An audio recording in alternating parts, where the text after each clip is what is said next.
told me you were waiting, contemplating. With my heart, do you mean to say that after all this time I waited like a fool? Now who's been changing you?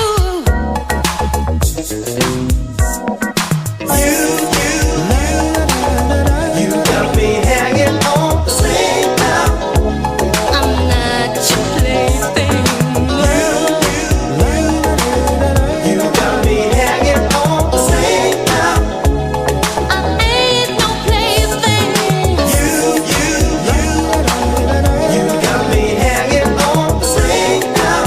The masquerading. You got me hanging on the same now. I ain't your plaything.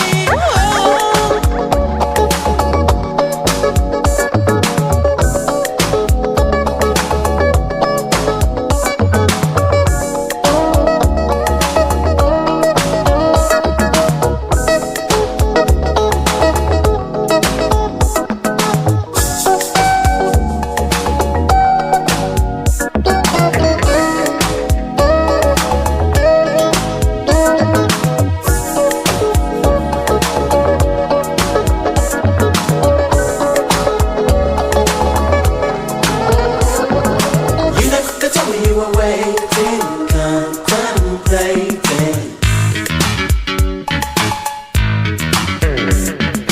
You never told me you were waiting, contemplating. Come on, child, take me by my hand.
He can walk wherever he wants. We can Not walk really. wherever we want. We can walk wherever we want. I'm sure he can walk anywhere. I just need to see the We can permit. walk wherever we want. We can walk wherever we want. We can walk think I'm wherever kidding we around? want. We can... Keep playing around. Son, I swear it was like 30 of them. They all came surround me. They're chewing this and that. And I turned around, I thought Neil bounced. I turned around, Neil was right there with the ice, son. You know he's bent. When you get bent, he's out of it. He's right there like this.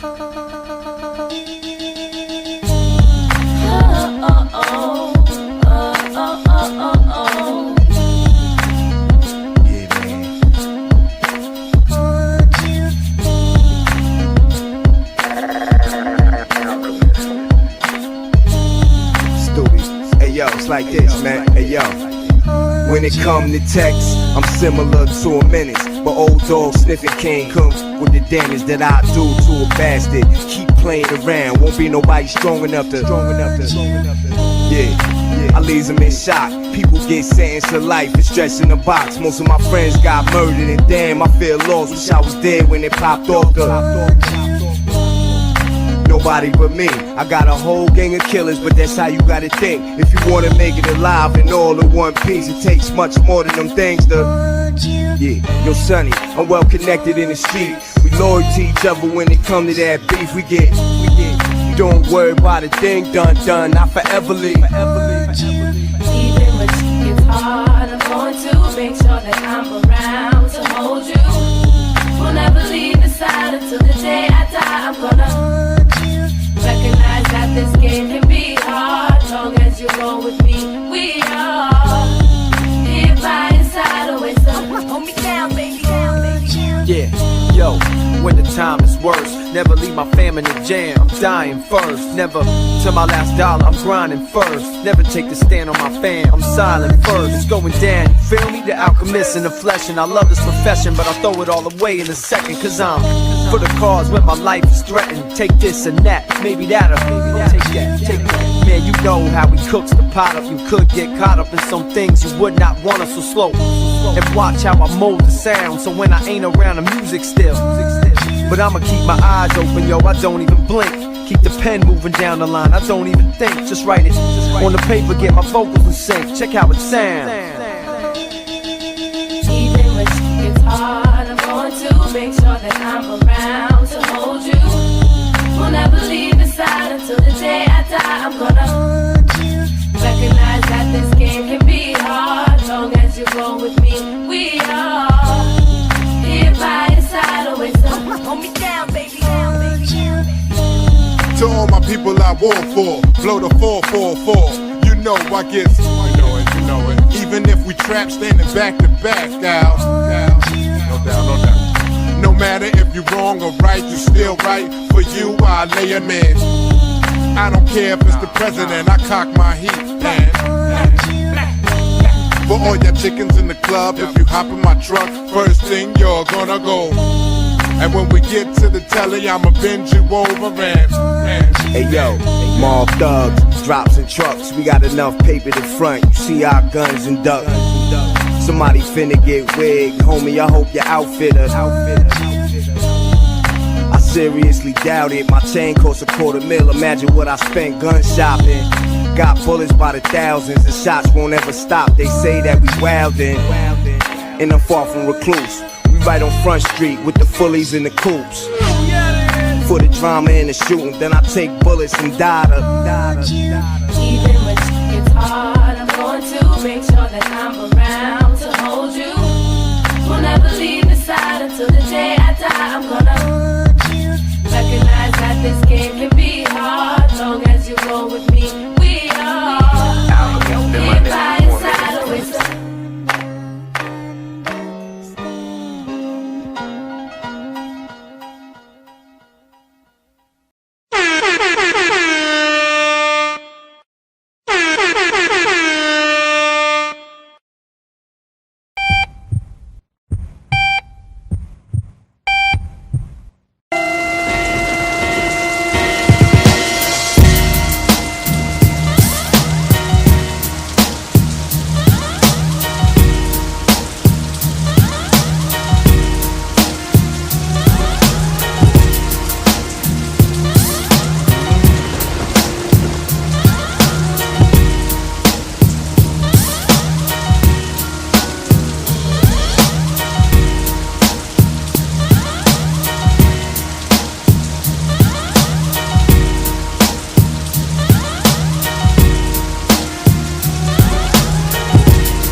Alright? Peace and Black Power, family. It's your boy Psychopath and your girl Renee. Black at you. Now I mean, with another RBG pill show. What's going on, family? Let me get some ones out there. Let's make sure we good. We should be. Let me get some shout outs while I'm waiting. Let's see. Shout out to JW. Shout out to Cal. Shout out to Water Sniper. Shout out to Pookie. Shout out to Shatira. Shout out to Miss FedEx. Faulkner. Take Care of Me. Let's see. The Troll Father. I don't know what's going on with that. Joseph. Back to Love. Discussions with Dina. A. Hamilton. Al Bella. Let's see who else came up in here. Shout out to Chu. Thanks for the super chat. Let's see. Nisi, what's going on? Knowledge was good. Let's see. See. I am Aries and Lord Bell. What's going on to everybody else out there that might be listening? Okay, we good? Y'all can hear me? All right, that's what's up. Yeah, Renee, what's going on? How are you? I'm good. How are you? Fine. You know, we was trying to go live yesterday. You know, we a day late. We're a day late, family, but we here. We here. We got the things we need to talk about. But what's going on? Nothing much. Yeah, we peace to everybody. Peace, y'all. Thank y'all for tuning in. As I always say, peace to everybody listening. Everybody who will listen. We definitely appreciate y'all. If you can, share the show. You know, we tend to get shadow banned and all those types of things. You know, we tend to get censored or whatnot. So if y'all can, you know, share if you care. You know what I mean? But yeah, we gonna get into some things tonight. You know, it's been a big story politically, and as a lot of y'all know, you know, we definitely get into the political elements, especially as it gets closer to time, you know, for voting and things like that. But we're always very political over here. So it's been, you know, a pretty sizable story, if you will, going on. So we're going to get into that tonight. All right. Yeah, definitely. So what you want? You want, I see, how do you want to give a little skinny before we get into what actually happened? Yeah, so basically, as I'm sure most of y'all know, unless you've been under a rock for real, it's been kind of like a battle between Cardi B, you know, Retardi B, and Koondace, Candace Owens, whatever. And basically, they have been going back and forth this weekend. They have been going back and forth on social media. And you basically essentially have which I saw on the thumbnail, which is the battle for the better slave master. You basically got a showdown going on. You got, you know, Cardi B with Biden. You got Candace Owens for Trump. And so, you know, they had a lot of words for each other. And to keep it up, we're going to get into, you know, all the different things, but both of them made certain points. But yeah, so they had a lot of words for each other. So I think Psycho has. I got the actual beginning of the beef right here. You can start with Candace Owens' tweet and then read Cardi's response. All right, you got it. Okay, I got it. All right. So, and you are encouraging millions to vote for a man who laughed, and this comes from Cardi B. You read it backwards. You read the response. I'm sorry. Okay. So from Candace Owens, you are encouraging millions to go vote for the man that locked up entire generations of black men. Maybe go Google Joe Biden in 1994 crime bill. Joe Biden used you. Bernie Sanders used you. Neither one of them like or know your music. They think you're dumb. Hashtag Trump 2020. All right. So then Cardi B responded to her and said, and you are encouraging millions to vote for a man who laughs every time a black man gets killed by a cop and tell millions of Americans to drink bleach. Trump didn't even have you talking at the Republican convention. He thinks you're dumb. Massa did you dirty, but you mad at me? Okay. Or whatever she say. Okay. Yeah. So, Yeah, so that's basically what started the whole thing. And then they took it to Instagram afterwards. Right?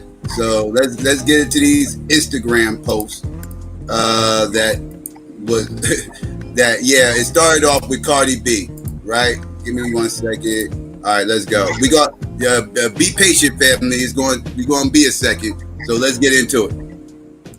So I'm not gonna show my face in this video. I look like shit. I feel like shit. I'm a little sick. And I don't know why the devil been fucking trying me today. But I'm going to give demons a response today. I'm going to give the devil a response today. So let me tell you something, right? It's not a secret that I use my platform for people to vote. I love politics. I endorse the Democratic Party. Everybody knows I don't really fuck with Trump like that. And y'all don't see this because, y'all don't be paying attention. But I get harassed by Trump supporters so much. And there are some Trump supporters that are like celebrity Trump supporters. Like, that they just have like a huge platform. And they be coming for me every single day. They be degrading me. They be making fun of me. Everything. I ignore them. I don't give a fuck. Only time that I be going hard. Let me tell you something. Shit gets so intense that a Trump supporter posted my address and encouraged people to dox my home, to put my house on fire. I had to literally hire a private investigator and serve them with a warrant and arrest this boy. Mind you, this boy was a fucking teenager. His parents were fucking shook. Anyways, so today, one of the most popular Trump supporters, which is Candace Owens, she really said some real nasty things about me. Because Joe Biden sat down with me to speak with me. You know what I'm saying? Yeah, I saw that interview. And you want to know something? 2 weeks ago, Fox News were really talking shit about me too because Joe Biden sat down with me to do the interview. But let me tell you something, right? Why wouldn't Joe Biden sit down with me, Cardi B? I have millions of followers. And I pay millions in taxes.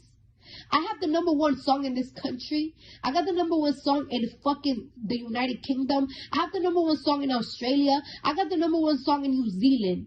I'm heard all around the world.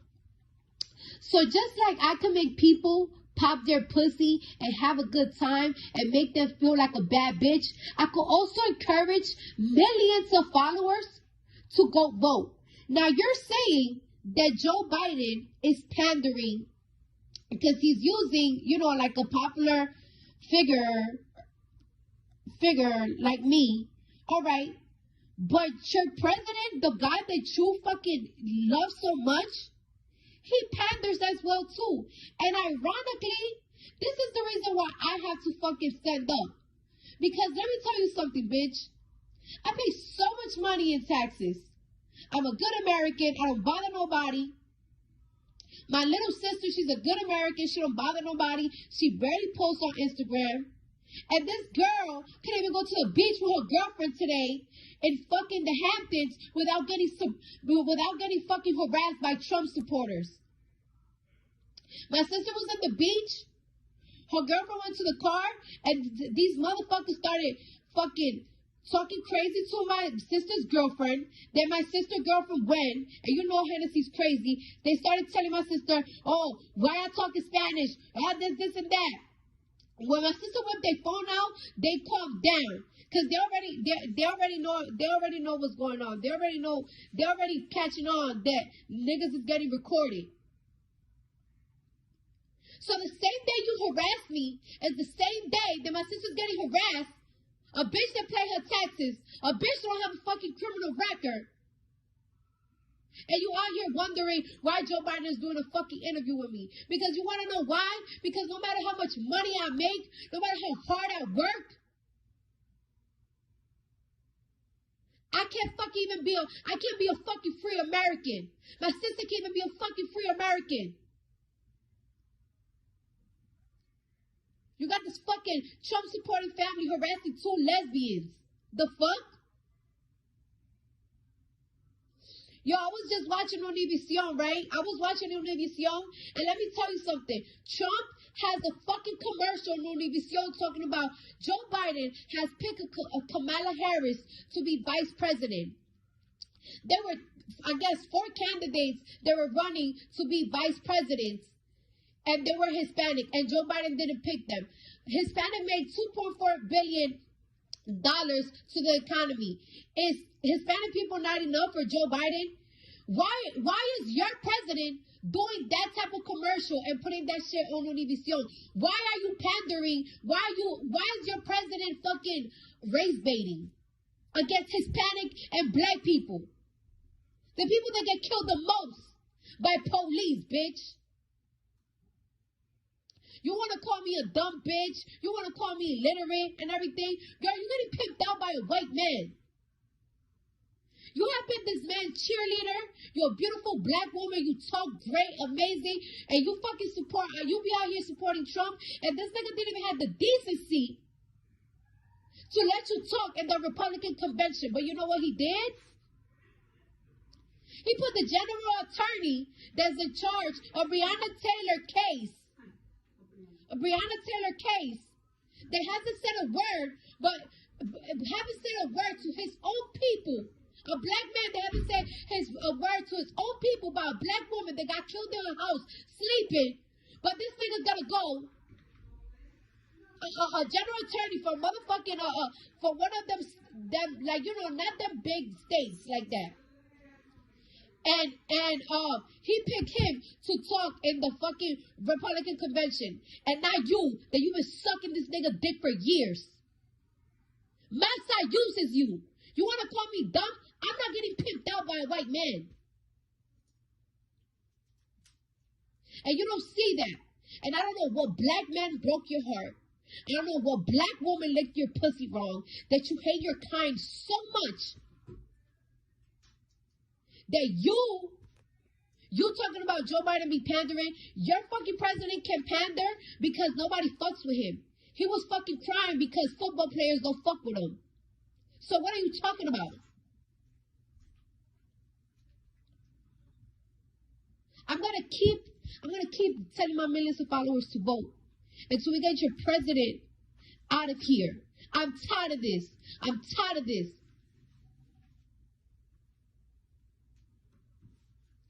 Your fucking favorite president told people to drink bleach. What?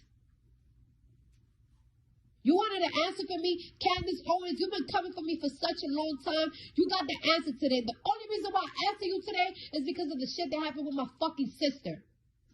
Other than that, bitch, wake up. Wake up. Go outside. Go outside. A nigga just got shot 7 times in his back. The president haven't said nothing about that, but you know what your president is out here doing? He's fucking doing speeches talking about why they need to take poor people from fucking white suburban country, from white suburban neighborhoods. Those are not the only Americans.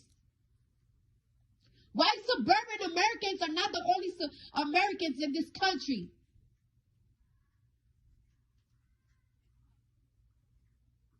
Shit. You wanted an answer? Here you go. You have it. Now leave me alone, bitch. I'm about to go drink some fucking chicken noodle soup. Oh, what is up, Instagram? I'm going live on Instagram. This is the second time I've ever gone live on Instagram, but I just felt like I really wanted to clear the air on this Cardi B nonsense. So first and foremost, Cardi, I watched your story and it sounds very funny. First off, I'm saying it's funny because it's just ridiculous to me that you even take anything that I said as offensive when I'm telling you the truth. And I think if anything, you're only upset because people are telling you on Twitter that you got dragged, because you did get dragged, because you are uneducated when it comes to politics. That's first things first. I was not, I'm sure Ben Shapiro was not, we were not meaning to attack you. We're just simply telling the truth, which is the fact that Joe Biden did not spend the whole year in his basement to come up because he's a big Cardi B fan and sit down with you. He thinks you're an idiot. And you know, I just am encouraging you to stop proving him right when you say ridiculous things like, I had to sit down with Joe Biden because my sister got attacked by a Trump supporter, Santa Claus, making it seem like Trump supporters are homophobic. A little education for you, Cardi B. Donald J. Trump is the first president that's ever gone into office in support of gay marriage. So, you know, those 8 years that your presidential candidate Joe Biden spent as a vice president with Obama, they didn't support gay marriage going into office. Obama changed his tune on gay marriage in his second term. So the whole idea of Trump being a homophobe is a bit pointedly ridiculous and shows how uneducated you are. Then you came and you were talking about raising your taxes when you were on talking to Joe Biden, saying that you want your taxes lowered, but at the same time you want universal health care. That's ignorant and it's stupid. And Joe Biden knows it's ignorant and stupid. Even all the people that want free healthcare and universal healthcare acknowledge that tax rates have to be astronomical to be able to support that. So you're talking about a 74% tax rate. You continually keep saying you have a number one song. It means shit. Nobody cares about a song about your wet ass pussy. Excuse my language for my followers. Being number one. I have a number one song in the UK. I have a number one song in Australia. I have a number one song in New Zealand. That has nothing to do with Black America and whether or not you are helping or hurting. Right now, you are hurting Black America. Okay? When you stand on a platform and you pretend to care about Black men, when you ask Joe Biden, what are we going to do about these Black men dying? He should have asked you back, what are Black men going to do about Black men dying? Because 94% of Black men are killed by other Black men. Okay? We don't have an issue with police officers. In fact, if you go into those inner cities and you go into those projects, they need more policing. So you're a fraud. You're sitting here saying, making it seem like you're afraid of police officers. Are you afraid of your husband? You're more likely to be killed by your husband, way more likely to be killed by your husband than you are by a police officer. And you know that, right? You know that Black men kill more white men. You know that police officers are killed by Black men 18 and a half times more, right? So don't use your platform and 75 million people to make it seem like police officers are the issue. You're uneducated. I mean, that is just what it is. You are uneducated. And I don't have a problem, by the way, with musicians and rappers and hip hop artists dabbling in politics if they're sincere. What I mean by that is, are you talking to people on both sides? Are you trying to actually get an informed understanding, or are you just being a mouthpiece for one party? Charlamagne the God has multiple people on his platform. He's talked to Republicans. He's friends with Senator Tim Scott, talks to him. He's a Trump supporter. He's had presidential candidates on his show, on The Breakfast Club. But he asks serious questions. He doesn't sit down with Joe Biden and say, oh, grr. In fact, Joe Biden wasn't comfortable when Charlamagne the God was sitting down and speaking to him because Charlamagne the God was asking so many difficult questions. He wasn't just giving him a Santa Claus list like you were. I want this, I want that, I want this, I want that, and none of it makes sense. If you're serious about politics, if you're serious about trying to use your platform for good, then you need to educate yourself.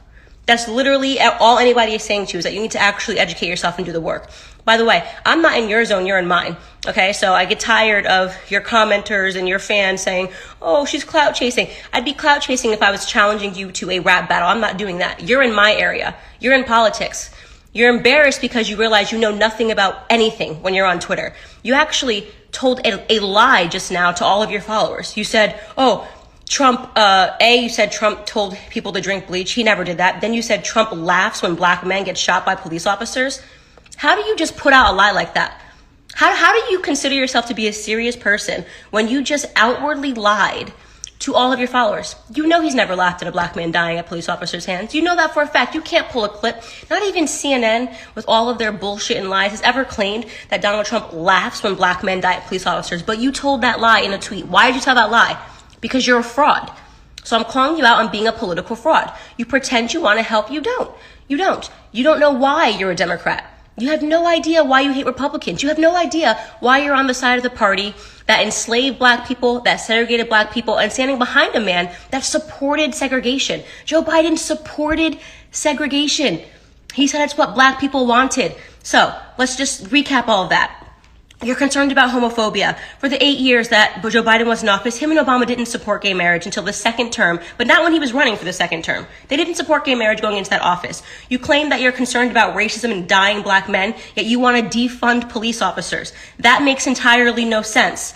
You cannot defund the people that are actually protecting black people. Black people need more policing in their neighborhoods, not less of it. And by the way, in those neighborhoods, there are black police officers that are dying because it tends to be that police officers look like the neighborhoods that they're policing. So you are actually standing on a platform for more black men to die, for taxes to be raised, right? For a man that has a very atrocious race record to be put into office, who looked at you the entire time like he was confused when you were talking because he knew that you were nothing but a puppet for him to be able to get a platform. That's it. You're a puppet. They use you. Okay. And you want to sit here and talk about Trump using me, or like, what are you talking about? Using me for what? I don't work for the RNC. I don't get paid by the Trump campaign.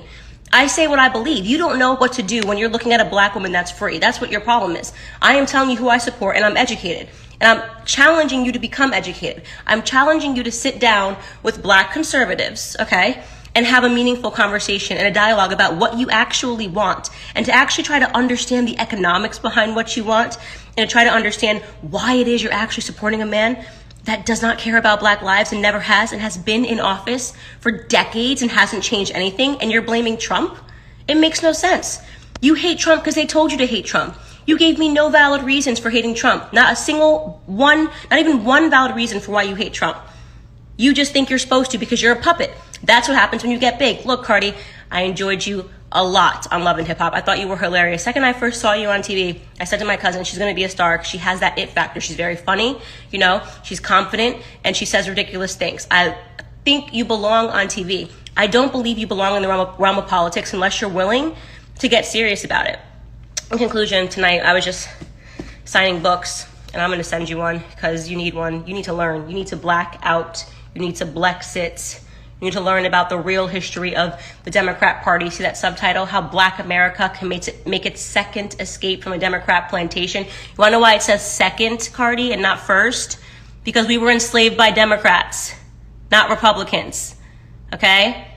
We were enslaved by Democrats, not Republicans. So I'm going to sign you a copy. Get in touch with my agent and get in touch with your agent. I'm going to send it to your house. Okay? How's that for WAP? Okay? Bye. So I saw your live. And like I said, this is going to be the last time responding to you. You've been antagonizing me for years.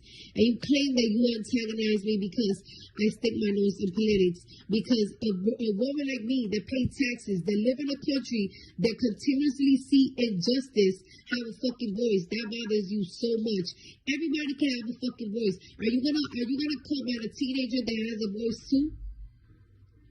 At the end of the day, Candace, you've been trying to fucking sit down on me for like a year. You even offered me $250,000. Anybody that justifies the death of George Floyd, I don't want to talk to. I don't fuck with. Your GoFundMe account got suspended because of the nasty shit that you were saying and justifying the death of George Floyd. I will never. You can never sit with me. I don't care. You're talking about why I hate Trump. I'm just like every other fucking black person, every Hispanic person out there, that we're blind, that we are told to hate Trump. We're not told to hate Trump. Trump has shown his ass to us so many times. You know how many times he had the opportunity to show us that he's a human. Because me, I don't even think that Trump is a human. I think he's an evil person. He reminds me of Platin from fucking SpongeBob, bitch. Every time. This man has shown so much evilness. He's dangerous to this country. Joe Biden wasn't my first pick. I'd rather fucking the pizza man fucking be the president at this point. I don't know what type of conflict we got with China right now. But you insulting a whole country, China and everything, calling China virus and shit. Why would you do that to a country that got missiles and we got billions of dollars to? That's not how you solve shit. I solve beef in a different way. I don't want to violate people. I'm a grown-ass woman, and I got a lot to lose. So I gotta watch my mouth. I gotta watch my actions. He's a president. He gotta watch his actions. He killed a very important figure from Iran, and you bloating and gaggling about it and shit. I don't know what that man did, but it's dangerous to not pay respect to the dead. No matter what he did, that could start another war. And the way he gloated about it, while we was looting, Trump had a chance to fucking do speeches and say, you know what, I do understand why America's upset. I do understand why you guys are upset at the police. Let's find a solution. He had a chance to do that. But you know what, instead of what bothered Trump? Black Lives Matter painted in the street in Fifth Ave. Bitches, people don't hate Trump because we're told to hate Trump. It's because he showed his ass too many times. During the pandemic, the person that we needed to hear the most was Trump. Why? Because he's our leader, and we don't know nothing about this fucking pandemic, this fucking sickness. And we couldn't get no real answers. He keep lying. You're telling people not to wear masks, it's not that serious. You know how many people died of COVID?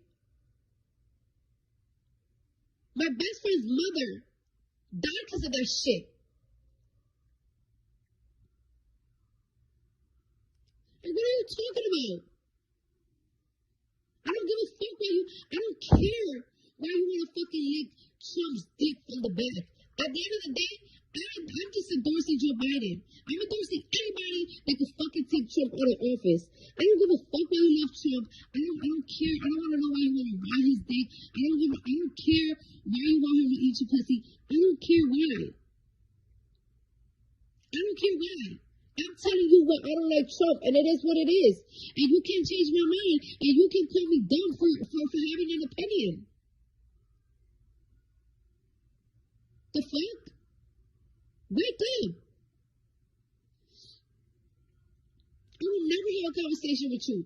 Your GoFundMe got canceled because you was fucking saying slick remark about George Floyd, like, oh, you guys are feeling sorry for George Floyd for his death, but he wasn't an angel. I don't give a fuck if he was an angel. I don't give a fuck if he had a porn tape. I don't give a fuck if he sold drugs in motherfucking 2014. I don't care.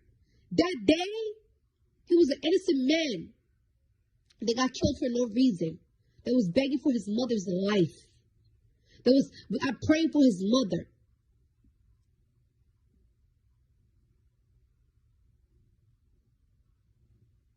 So I don't care what you say to me.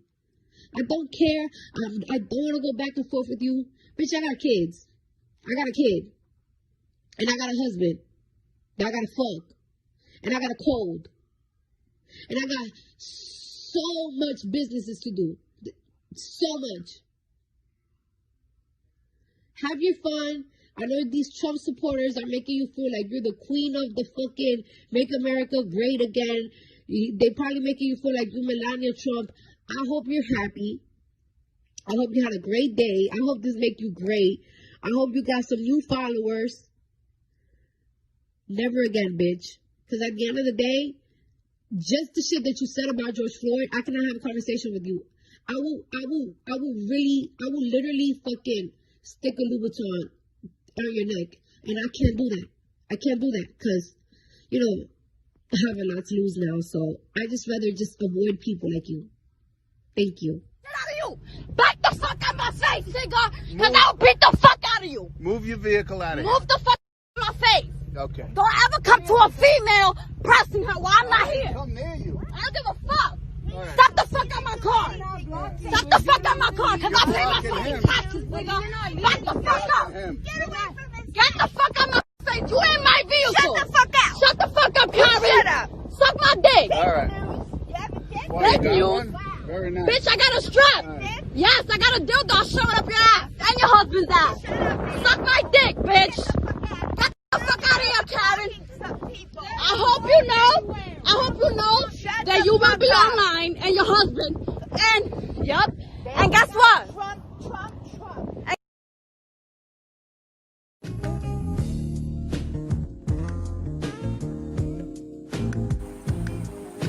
All right. And there y'all go, family. I know that was a lot to soak in. Just wanted to let y'all hear all of it. You know what I mean? And see the little clip at the end and all that. Renee, you there? I'll let Renee go ahead and chime in first. I know a bit. Okay, yeah. Man, I have a lot of things to say about it. I want to go in on both sides. Psycho, how you want to do it? You want to like go at one side first? I mean, like at one person first, I go and then you go, or you want me to just do both? How do you want to do it? It don't matter. Go ahead. Okay, well, I'm gonna just give my assessment, my initial assessment, and then we'll go deeper into it. But I want to say this. I think that first of all, there were points made on either side. Okay, there were points made on either side. But I want to first start with Cardi B, and then I'm gonna go to Candace Owens. So with Cardi B, first and foremost, Cardi B is not a black woman. Let's be clear. And I want to be also point out that when she was speaking, she pretty much made clear not to say that she was. And I want to say I have a lot of respect for her for that. Not for her, but just for the fact that she didn't say that, because she's not a black woman. And we need to be very clear, black people, on this. Because I'm seeing some people saying, well, she's for the culture, she's for the people. And you know, that's right, Cardi B stood up as a black woman and all of this kind of stuff. I'm seeing a lot of that rhetoric, and that's problematic. Okay, at best, she is a multiracial or biracial woman, but she's not a black woman. Okay, and we need to be very clear on people who are allowed to speak to us, or speak for us, that we respect as speaking for us. And I think a large, multitude of black people do not respect or allow her to be a voice for black people. I think that, she has some people that may align with her or that may think what she's doing is good. But I think a large contingent of black people who are, thinking about what's going on and understanding what's going on, they're not looking to Cardi B to be a spokesperson for black people. Let's be clear. Cardi B is absolutely being used. She's being used to pander, and primarily she's being used to pander to young people. I would say young people who this may be their first opportunity to vote. So they may now just be 18, or they may be 19 or 20 and were not able to vote in the last election. And so I think that that's who she resonates with a lot. It's people probably under 25 years old, 25 and under. So I think that's more so who they want her to target. And I think they see her as a figure that can kind of supposedly galvanize both sides, right? The black and the brown. And that she can somehow speak to black people, she can somehow speak to quote unquote brown people, and that therefore she can, help bite it out in that way. And that they kind of think, especially the younger people, like, oh, well, Cardi B is, what I'm saying? She's supporting him, that he must be cool. You know what I'm saying? One second, Renee.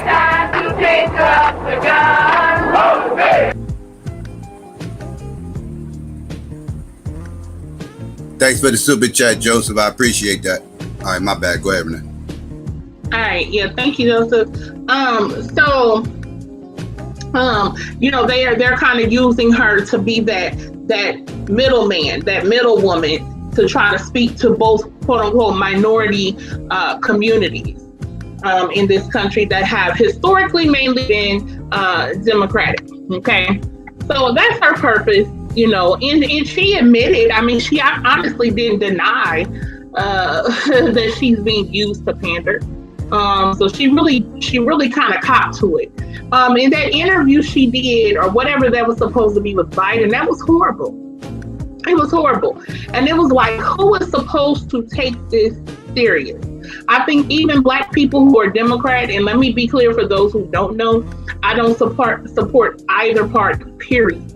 But I think even for black people who are Democrats, like I said, many of them are like, I don't give a damn about no Cardi B. Okay, so we need to make that very clear that she's not speaking for black people. right? Now, in terms of a lot of things that she said, I totally agree with some of her sentiment towards Candace Owens. But what she missed was when she said, you're being pimped by a white man. Well, you know, as the saying goes, when you point one finger, you got three pointing back at you. Yeah, that kind of thing. Like, honey, you're being pimped by a white man as well. Like, do you not see that?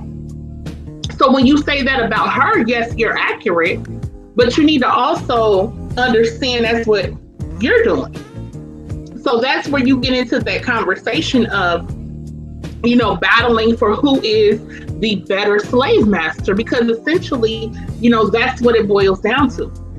You have these women who are, and I don't like using this term, but in a, you know, for the sake of conversation and for the sake of this show, you have two women that are, quote, of color, okay? And I honestly think if you're going to use that term, sidebar, if you're going to use that term of color, the accurate, in my opinion, way to use it would be when you're referencing Black people and biracial people in the same conversation. Not Asian, not East Indian, not nobody else, but you're specifically talking about Black people and biracial people, and you use the term people of color, that's more applicable to me.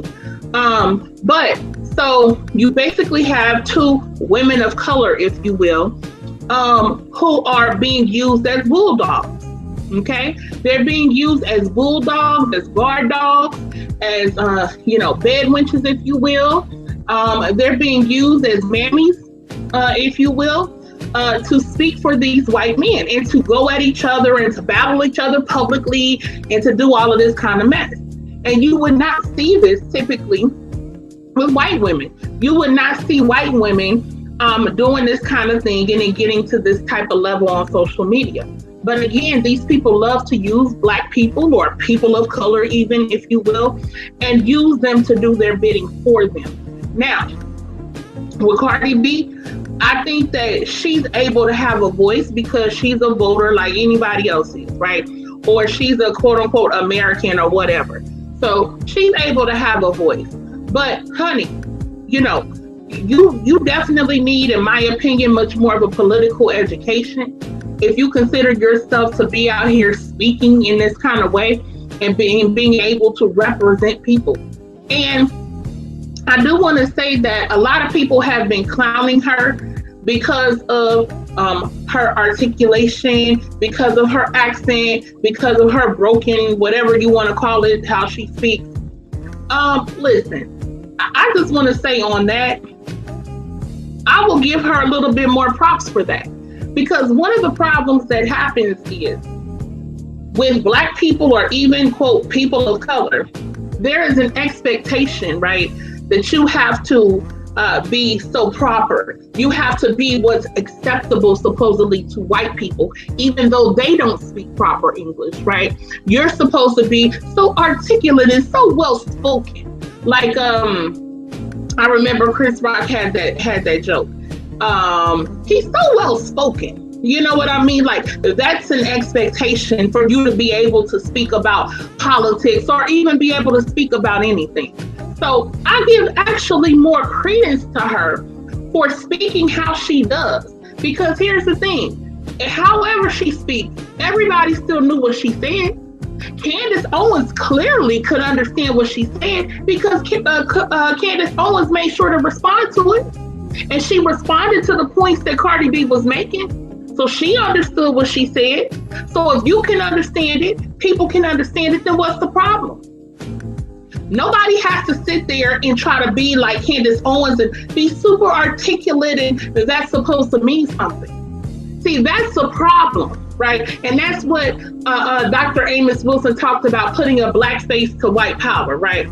But you have to toe the line and you have to represent white people in the way that they want you to represent them, right? So you have to speak just so. You have to be just so supposedly articulate and so well-versed, right? To be able to speak and be even partially legitimized. because Candace Owens is not fully legitimized by white people anyway. And we're going to get to that. So, to wrap up Cardi B, just for right now, you know, she looked like a fool with that situation with Joe Biden. She needs much more of a political education. I think she needs to stay in her lane in terms of that. But she has the ability to give her opinion. So, you know, just like I do. Okay, so I'll acknowledge that. But, you know, she needs to be careful. She needs to be careful because she's not a black woman. You might be with a black man. You might have what I would consider a black daughter. But hey, you're not a black woman. So you need to tread lightly on that. You need to make sure you keeping it black and Hispanic people. Yeah, you need to be careful with that. Okay. Let me go on to Candace Owens. The thing with Candace Owens, again, sadly, people often go for style over substance. And in terms of Candace Owens, because again, she's supposedly so articulate and well-spoken and proper, right? People listen to that and automatically give her some type of credence because of that. They give her some type of respect based upon the fact that she's speaking supposedly intellectually, even though she's really not. And we have to be careful because somebody sounds supposedly good. This is a typical thing that happens to us all the time. They supposedly sound good, and that means that whatever she said is supposed to trump whatever Cardi B said. And I'm not that type of person. I go for substance, right? I go for what was actually said. What points were actually made? Were they legitimate? And as Cardi B is being pimped by a white man, what she accused Candace Owens of, Candace Owens is absolutely being pimped by a white man as well. Now, you know, the thing about it is, if Candace Owens, because we got to look at motivation, we got to look at the reasons why things happen, right? Now, let me ask you this question. If Candace Owens is supposed to be so high up, right? She's so high up. She's so well-spoken. She's so intelligent, right? She's so highbrow. She's not down here, right? Why are you going at somebody like Cardi B? Wouldn't she be beneath you intellectually? Like when she said, "You're in my lane. You're in my lane." I would have if I came to you with a rap battle or whatever, but you're in my lane. But you're actually the one that's been calling her out. Now I understand that Cardi B did the interview with Biden or whatever the case may be. But essentially, if you are this woman who is up here, you don't even dwell with people down there. Whether they talk to Biden in a video or not, you don't come off your throne, right? Miss Queen Candace, you don't come off your throne, your white supremacist throne, right? You don't come off of that to come down here to the ghetto hood chick. You don't do that. Even if she got millions of dollars, she's still trashy ghetto hood rap. She's a gutter snipe, and you don't deal with that. You wouldn't be seen with that. So what's the motivation? Well, with all of the things, right, that she had to say, what is she pretty much in with? Now, let's be clear. Candace Owens said that was her second time ever going on Instagram Live. So a couple of things. Clearly, whatever Cardi B said to her bothered her enough to get on live, and or there was a big enough motivation to do that. Well, what did she do at the end of her live? She promoted her book, right? She promoted her book, Blackout, which I shouldn't even say the name, but it is what it is. Y'all heard it. She promoted her book, Blackout. So one has to think about a couple of things, because here's the thing. The time clock is running on Candace Owens. And I forgot who said this, but this is so real. They always get rid of their coons. They always end up balling up the coons and throwing them in the trash. Once you have been of proper use, it's over. Now, with this Trump campaign going on right now for his re-election, right? This is really the time for her to try to come up on these opportunities. This is the best time for her right now to try to get this book out there and make more money, okay? This is the time to try to stake her claim and let it be known as much as possible. I am going as hard as possible for Trump. I am going as hard as possible for white supremacy. I will take on these black or hip-hop or mix or whatever you want to call it, hip-hop people and the black people that support her. I will take them on. Please don't forget about me. Because see, if Trump gets that re-election, well, it's over, right? Because he can't be president again. He'll have had 2 terms. It's a wrap. And she knows that. And then if Trump doesn't get re-elected, well, he likely won't ever get elected again. He's too old now. That will be the people speaking, at least the majority of people saying, get the hell out of here. Then Biden's going to be in there. So it's going to be some years before it's even another election for another Republican. So you got to make sure you get on that gravy train as much as you can while you can. Understand, this was not about substance, people. This was about self-promotion. Okay? This was about trying to get as much as she can possibly get, because Cardi B says something very important. And I think this is one of the main things that sparked her, along with knowing she could promote her book. But one of the main things that sparked her to come on was when Cardi B said, you didn't even get to speak at the Republican convention. I mean, imagine that. They actually had the couple with the guns in St. Louis. They were able to come and speak, right? They actually pulled all of these other random people, like somebody who's a nurse, some white woman who's a nurse somewhere, like random people. And this black woman who has been going so hard, she's been die hard behind Trump. She's been singing his praises from the mountaintop. She's been going at black people. She was Kanye West's handler, if y'all remember, when Kanye had initially come out with those comments about slavery was a choice. She was his handler. She was right there with him at TMZ and all of that, and he kept referring to her, and then she came up and spoke. She did all of these things, and they wouldn't even let her speak. They wouldn't even give her that much. That's that. And you sucking this man's D. I don't even speak like that, but let's keep it a buck, y'all. As much as she say about Trump, I mean, she's on her knees, groveling at this man's feet, y'all. She's willing to take the backlash from black people for him. And he said, you raggedy black, you will not speak at the Republican convention. Period.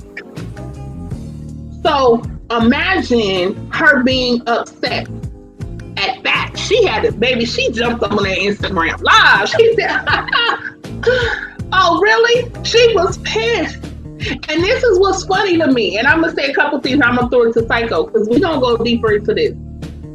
But what's funny to me is, like, as much as people are giving Candace Owens props, like, right, for being supposedly articulate, right? Now, again, she had to come off her white supremacist throne to get down in the muck and the mire and get down in the dirt. Okay, she got down in the mud with Cardi B, a hood rat. It might be a rich hood rat, but a hood rat nonetheless. Now, people were saying, like, you know how people, I was saying how people were talking about, like, how Cardi B speaks and all of that kind of stuff, and she's vulgar and stuff, right? Well, as I heard, Candace Owens had to get gutter with it, did she not? Did Miss Thing actually sit there and say wet ass tussy? Did she not sit there and say that? She's supposed to be so, oh my, I would never, right? But she got dirty with it. And what's so funny is people were very passive about that, you know, the Trump side of things. And these black conservatives and these other people. They were very passive about her saying that, but very, you know, they were going hard at Cardi B for her being vulgar. But I just want to bring something to people's attention. Y'all president is vulgar as hell. Like, you literally had, when the stuff came out, when he said, grab him by the tussy, and all these white folk and these other black conservatives, oh, well, you know, I like a president who tells it like it is. Oh, it was locker room talking, right? Oh, well, you know, I like somebody who expresses themselves. When he referred to Haiti and some African countries and said shithole countries as president, he made the tussy remark he was not president. But as president, shithole countries, that's what he said as president of the United States of America. He said about black men who were playing in the NFL, who decided to take a knee behind something going on in this country that is historic and continuing to happen to people that look just like them and happen to many of them and their families. And they decide to take a knee, although they should have sat down, but whatever. They decide to take a knee. And guess what? Y'all president said, he called they mamas, excuse my French, he called their mothers bitches. He said, I would have fired every single last one of those sons of bitches.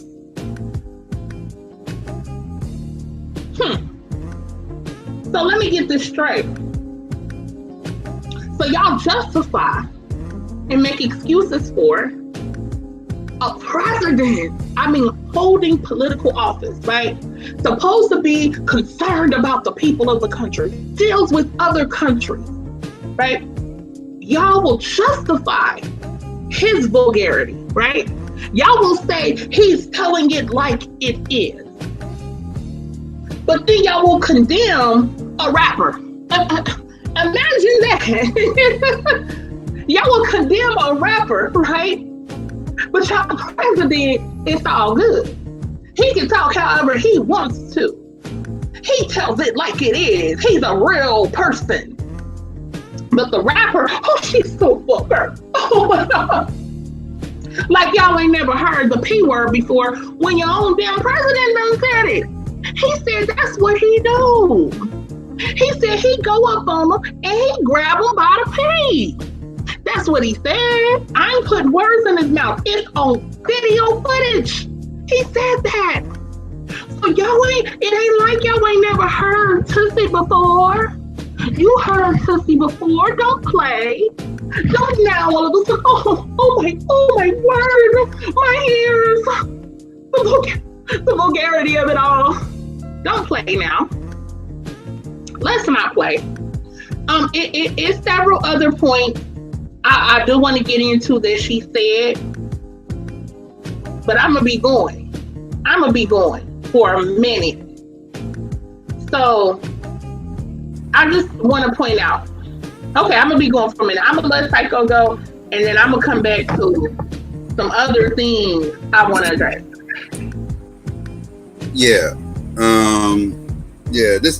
This whole thing disgusted me. Me personally, the no ends, this whole fiasco. You know, it's blowing my mind seeing people pick sides and everything else, and seeing these two dumb idiots going back and forth. These oh man, these fucking mouthpieces. That's the best thing I could call them, is mouthpieces, because that's what they are. You know, both parties are using them, and they both being willful participants in this bull crap. You know, and it disgusts me that Cardi B is being pushed off as our voice, right? Because she's not black. She's not even biracial. I seen her parents. She is Tiano Indian. That's the fuck she is. Do not get it twisted. She's not Afro-Latina. She's not one of those no. She is Tiano, right? And she's unapologetically Tiano too. She like all this. She tries to slip in the whole black thing every once in a blue moon, and then she falls right back to the other shit. Like, no, you're not black. Stop it. We're not gonna play that little silly ass game. But speaking about Cardi, people hate Candace Owens. I'm not a fan of her either. She's a motherfucking coon ass bed wench. I'll get in that in a second. But what did Candace Owens say about Cardi B? Not about Donald Trump, but the shit she actually said about Cardi B. Which part was she wrong about? It's not exactly like she was wrong about Cardi. You know, Cardi B actually is, you know, not the brightest motherfucking bulb in the motherfucking box. You know what I'm saying? Like, she just isn't. You know, this is, I thought this was, you know, this is kind of public knowledge. Ever since Love and Hip Hop. You know, she's a motherfucking rat. She's a goddamn Latina rat. That's what she is. One of them, you know, they try to brush it off as her being spicy. You know, little spicy Latinas. All that little silly ass dumb shit. She's a fucking rat. Call it what the fuck it is. If she was black, y'all wouldn't be calling her spicy. Y'all be calling her a fucking hood booger. That's what the fuck y'all be calling her. That's what the fuck she is. Retardi B is a fucking hood booger. Let's keep it a fucking buck. And she ain't had no business getting on a platform with a presidential candidate discussing what the black community needs and wants. It's disgusting. She ain't mentioned reparations not one time. The entire conversation she had with Biden. She got the presidential candidate right here on a big stage, prime time to press him about the motherfucking reparations and shit that we've been requesting for X amount of years. She ain't say shit. That's because she ain't eligible for no motherfucking reparations. That's because she ain't black. So why would she sit up there and request or demand reparations? So why is she speaking for us then? So why is she speaking for us?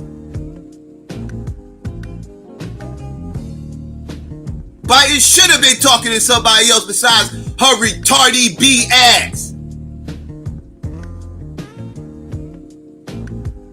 I can't argue with that. I said that when it first happened. You got a rapist, misogynist, feminine, Latina talking to the presidential candidate about what the fuck the black community needs. I was disgusted. It went on a tirade.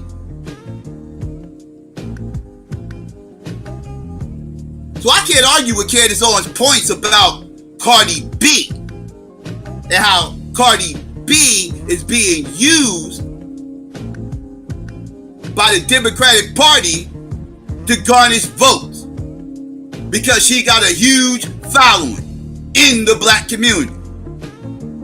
Regardless if she's not black or not, she has a huge following in this community. For better or for worse. And the Democrats are used to run into our motherfucking celebrities, whoever's the hottest motherfucker out at the time. They get on a soapbox, they get on their platforms, they start pandering to them, saying, oh, I love your music, oh, I love your acting, oh, I love the way you way you shoot the basketball, oh my goodness, you're the GOAT, you're the greatest of all times, you're black excellence, and blah, blah, blah, start kissing their ass. The celebrities eat that shit up. And then they start being the little motherfucking celebrity mouthpiece for them. This is what the Democrats do. This is what they've been known to do. This ain't something they just created. This ain't a new motherfucking ploy. No, this is something they always done. Because they know how our community, unfortunately, this is for worse, not for better, but for worse. We put entertainers on a pedestal. We put entertainers on a pedestal. The Democrats realize this, and they use them as a tool to keep the black community in line.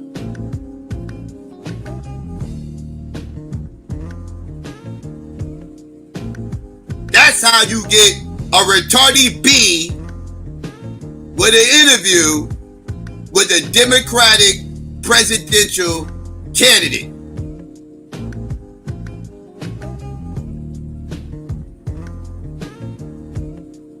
Candace Owens was correct.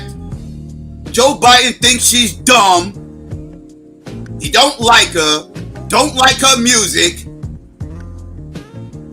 Can't recite one verse, one bar of any of her songs.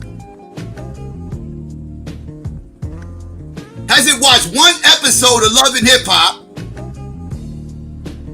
Nothing.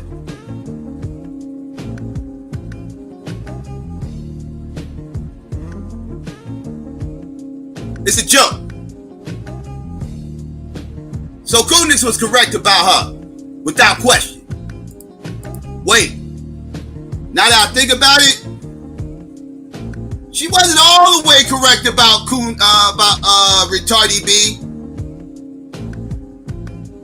As a matter of fact, Candace Owens actually has horrible foresight.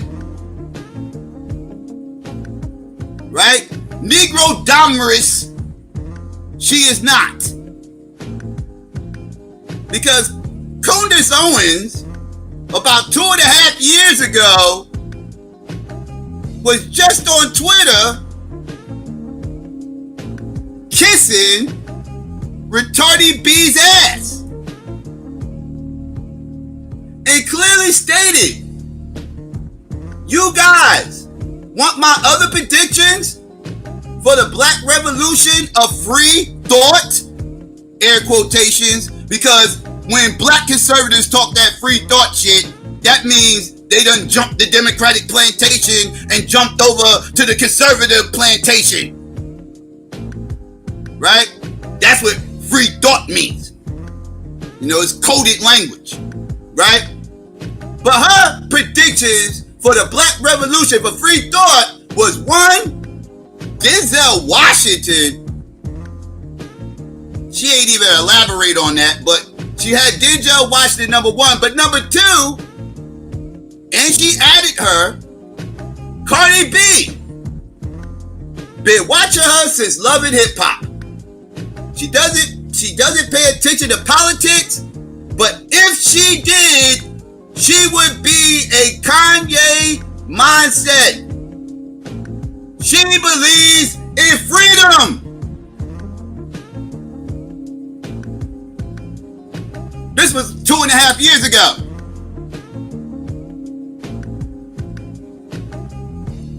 Now, Koondace, how that prediction work out for you?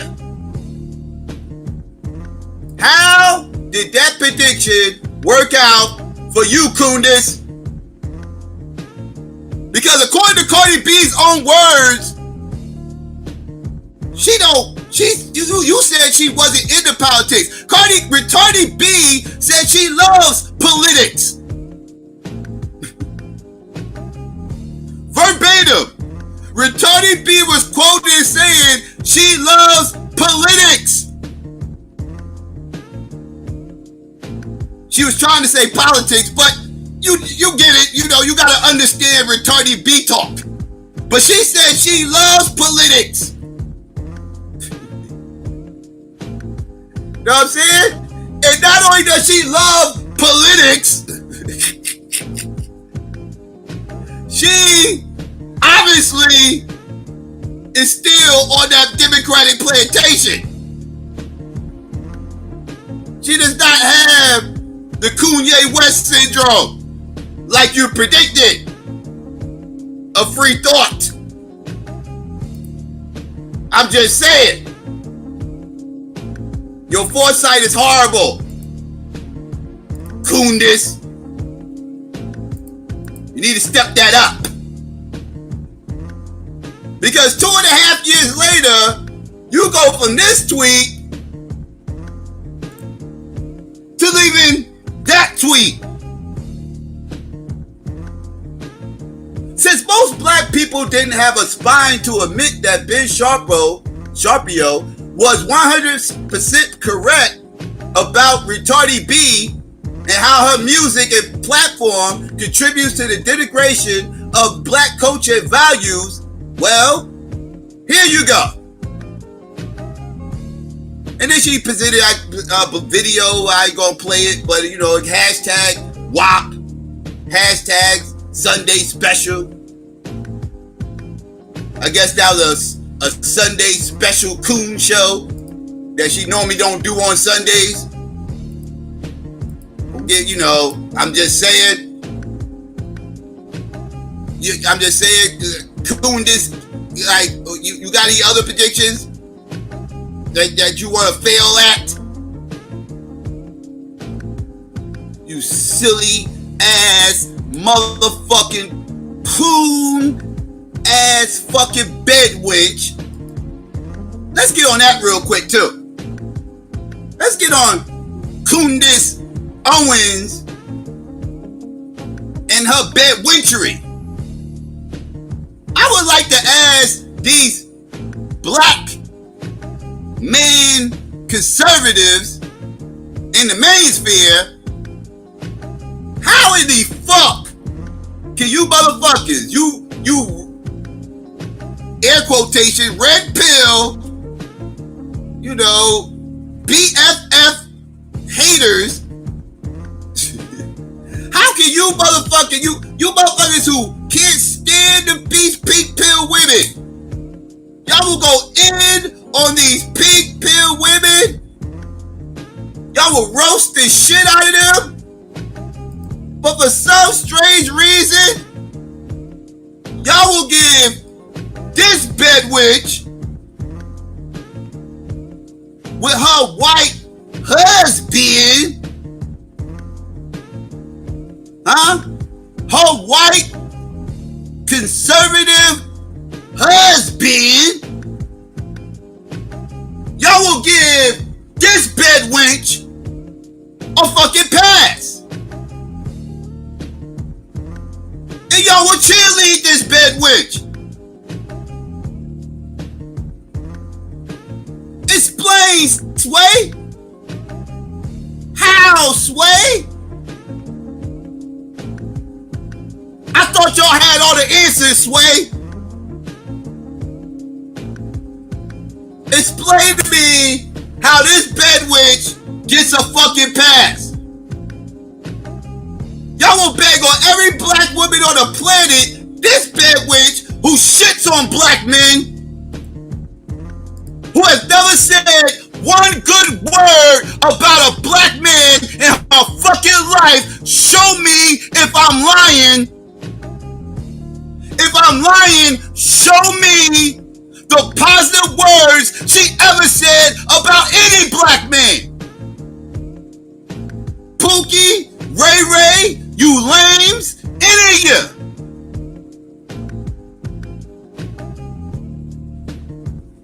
She hate you motherfuckers. She talks shit about you motherfuckers dying. At the end, if one of you weirdos, somebody's God forbid, if one of you weirdos got laid out by the police, Candace Owens will use y'all as a fucking statistic. You weirdos is nothing but a right-wing statistic talking point for Candace Owens. She don't give a fuck about none of you.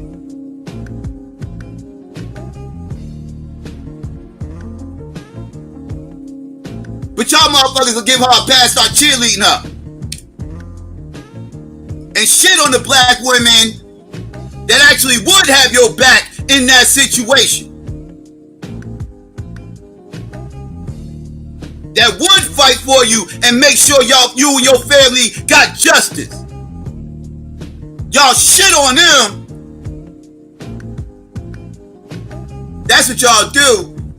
Y'all shit on them and then prop up this misogynist, black male hating, coon ass bedwench.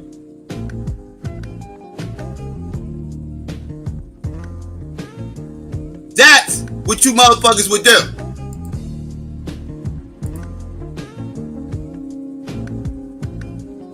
That's embarrassing.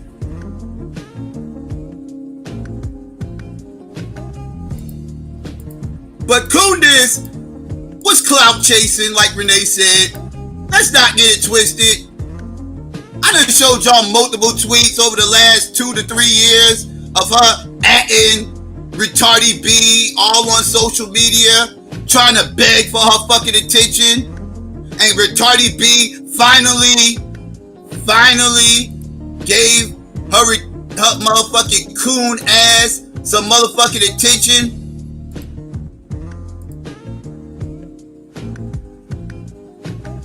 Finally gave us her fucking attention after atting her for about 3 years. She finally gave us her fucking attention with her clout chasing ass. And that's when she felt the need. Now I want to go on Instagram. It's only my second time. This is what these weirdos out here doing. She trying to get attention for a book, trying to, appease her motherfucking, her Republican slave masters. This is what these coons do. These coons gotta bend over backwards to appease they fucking masses. I mean, these motherfuckers, black men conservatives, why do y'all keep cheerleading these fucking bedwenches? What about that? I remember y'all was cheerleading that other little bedwench down in fucking Baltimore about a month ago. What's her name? Kim Kellick or whatever the fuck? That little stripper that met her motherfucking white husband, her conservative white husband in the fucking same strip bar she used to work at. Y'all motherfuckers cheerleading all types of filth out here. Cause y'all on that Trump train. Man, listen, I'm gonna say this. I said this so many times over here. Nobody is more anti-Democrat than me. The Democrats go fuck themselves. Fuck the liberals. I call them bitch ass motherfuckers out all the time, to the point where I got weirdos out here calling me all kinds of Trump support. But you motherfuckers did something I will never do. And that is leave one plantation to run to the other one, thinking the grass and the cotton is greener and whiter. The cotton is not whiter on the other plantation.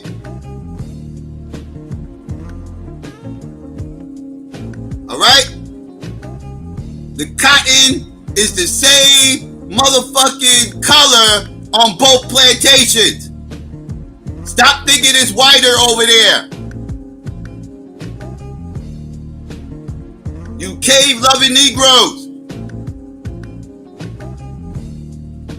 I get off that goddamn plantation, I'm staying off all plantations. I'm smart enough not to jump on none of those fucking plantations. I'm free, motherfucker. Hell am I gonna go up under somebody else's thumb for? That's dumb. That's stupid. That's not free thought. Like as you motherfuckers like to say.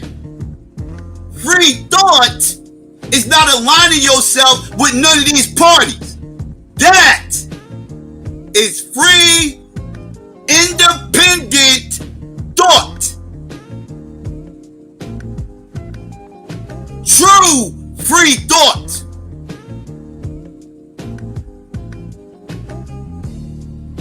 Neither one of these parties to get my motherfucking loyalty.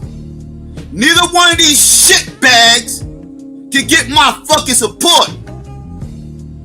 Fuck both of them. Until one of these motherfucking parties gets serious about our fucking demands. And I don't give a fuck which one it is. I don't care. Because I'm not a party loyalist. I'm a free agent. My vote is up to the highest bidder. Who's gonna meet our fucking demands? Neither one of you? Okay, fine. Both of you go fuck yourselves.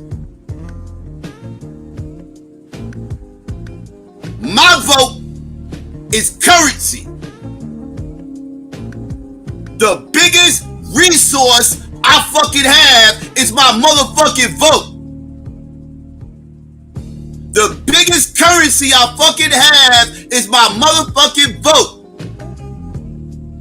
If you motherfuckers want my currency, if you motherfuckers want me to give up my resources, it is gonna cost you some currency and some fucking resources in return.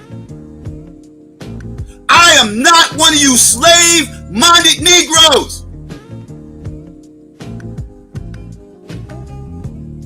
I demand results for my vote. I'm not voting against nobody. I'm gonna vote for black people. Fuck all that other shit y'all talking. Fuck all of it.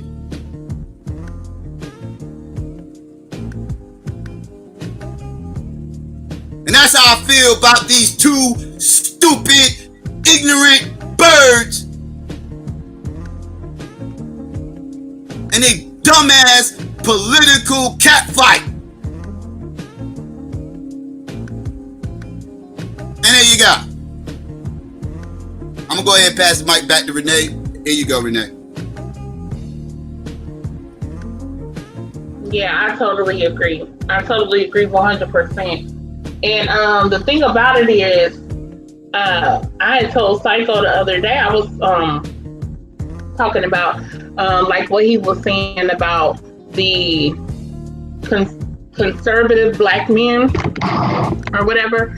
I've seen so many black men, I guess if you want to say manosphere type black men on other social media sites who are upholding Candace Owens.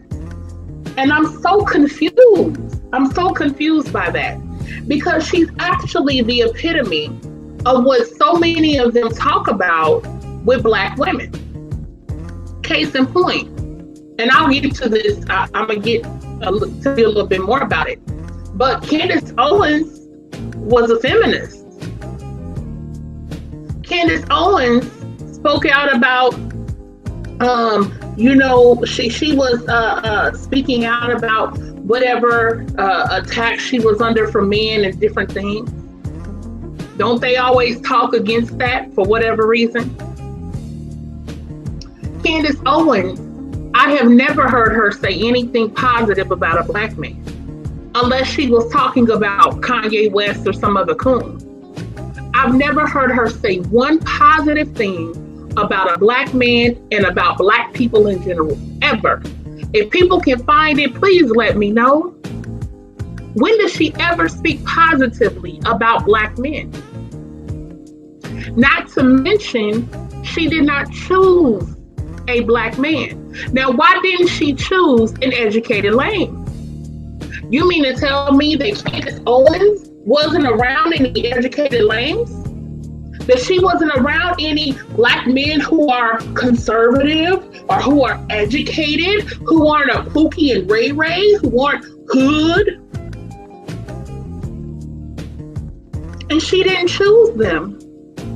And to keep it a buck with you, she wouldn't choose any of you either. She wouldn't even look in your direction, educated, lame, or not. That's because she wants a white man, and she puts them on a pedestal. She goes to bat for white men. She does not go to bat for black men. Every single occasion where there is a story of a black man who's killed by the police, or in the case of Jacob Blake, paralyzed by the police, or some issue to that extent, she makes it her business to come out and denigrate that person, to do a character assassination on that black man, to say the reason why what happened to him is justifiable, to come up with a reason why nobody should care. It was nothing. The police were doing their job. Oh, well. No matter what George Floyd did in his past, what did that have to do with what happened to him that day? And please understand, all these black men who are upholding Candace Owens,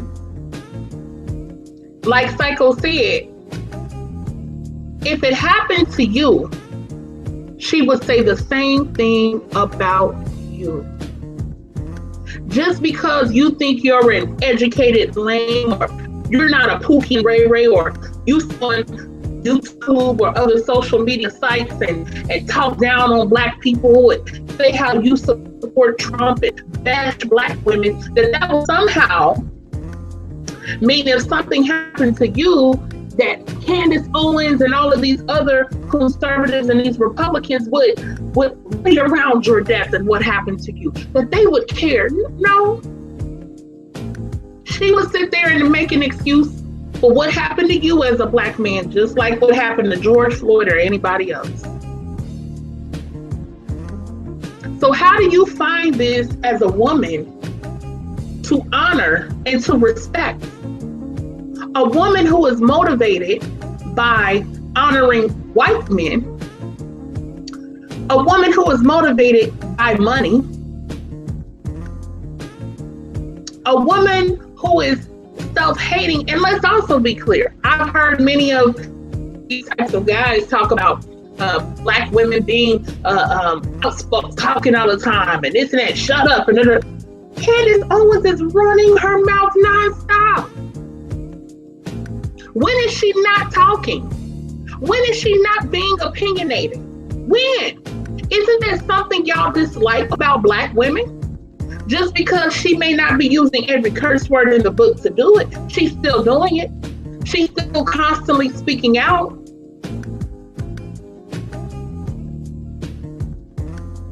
So why is it different for her?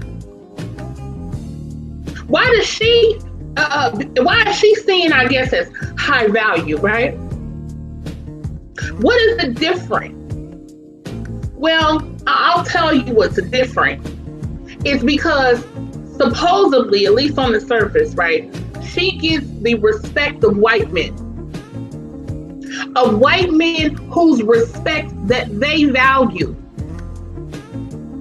of white men who they put on a pedestal. And the fact that these white men give Candace Owens a stamp of approval, and she's speaking from the position that they find value in, because that position consistently attacks Black people.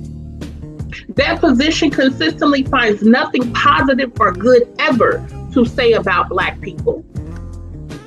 That supposedly puts them at a higher level than the average Black person, right? They're better than every other Black person. Because you're supposedly Trump supporting, you're supposedly conservative. I'm conservative. And I posted this the other day on Facebook, but it's a quote by somebody I always say is my master teacher, Dr. Amos Wilson. And the quote is, Black conservatives. What are they conservative? I mean, that would be the question. Breaking up, Renee. I don't know what's going on. I don't know if it's like. There you go. That's better. That's better.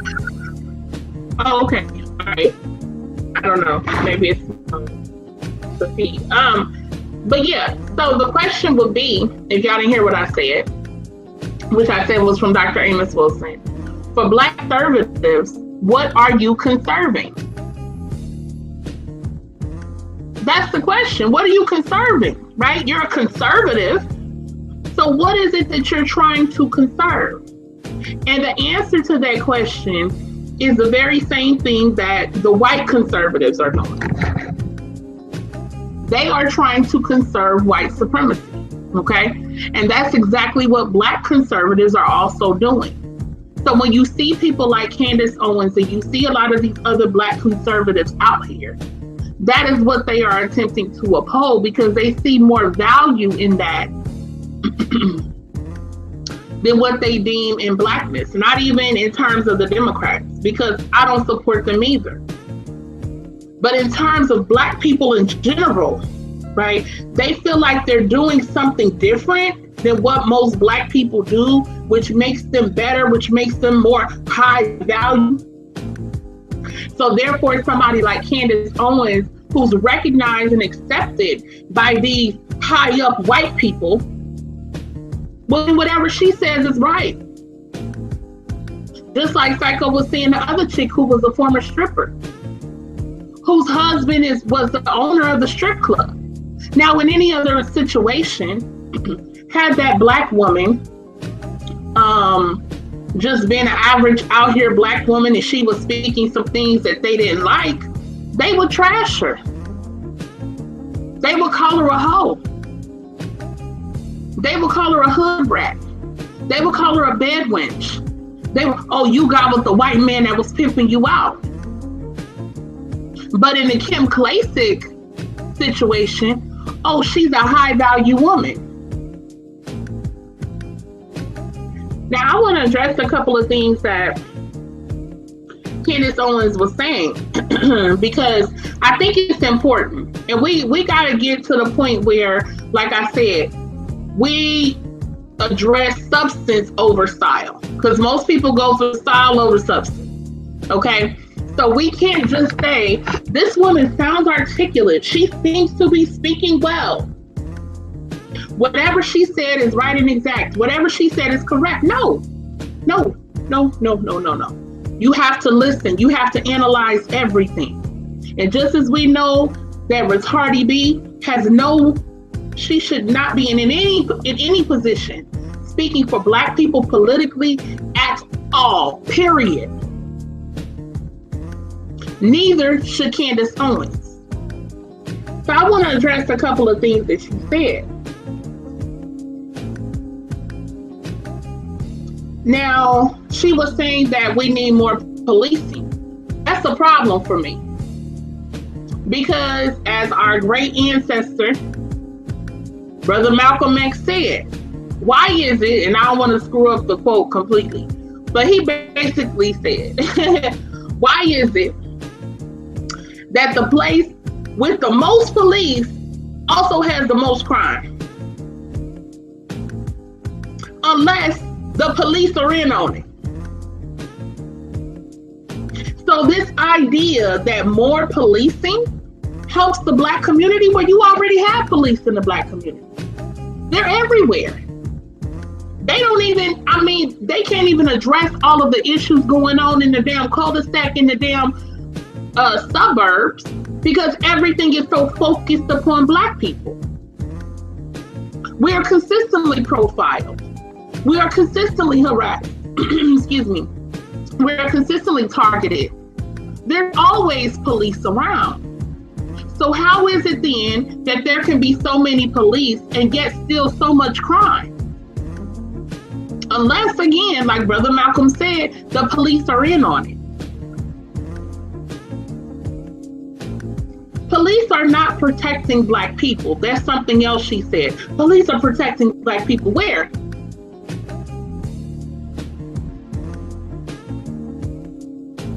Black police are, she said, being out here being killed. What are you talking about? First of all, no, a lot of Black police officers don't police Black communities across this country. That may be the case in certain places and certain pockets, but in general, you consistently have white police officers, Hispanic police officers who are present in the Black community. And they're present in the larger community and larger city, and when they see Black people, they target them. Okay, so let's be very clear on that. And if your concern is with Black police officers being killed, why, when I looked at Candace Owens' social media, I saw nothing about her posting about the Black police officer that was killed in California this summer by the Boogaloo Boys. That's a right-wing, pro-Trump, white supremacist group. And they killed a Black police officer. I think he had 30 years. Why didn't she post about that?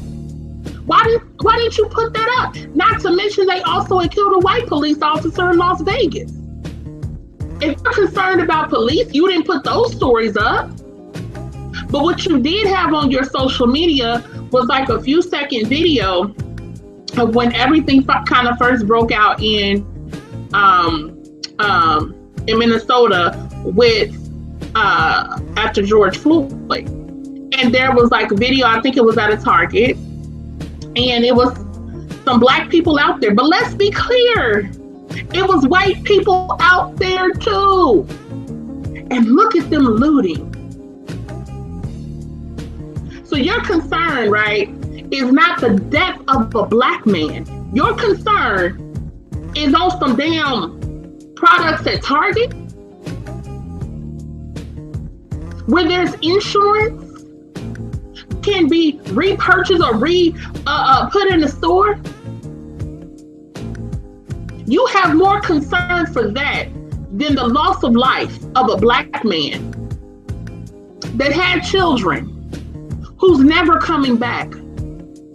When somebody leaned on this man's neck for damn near 9 minutes.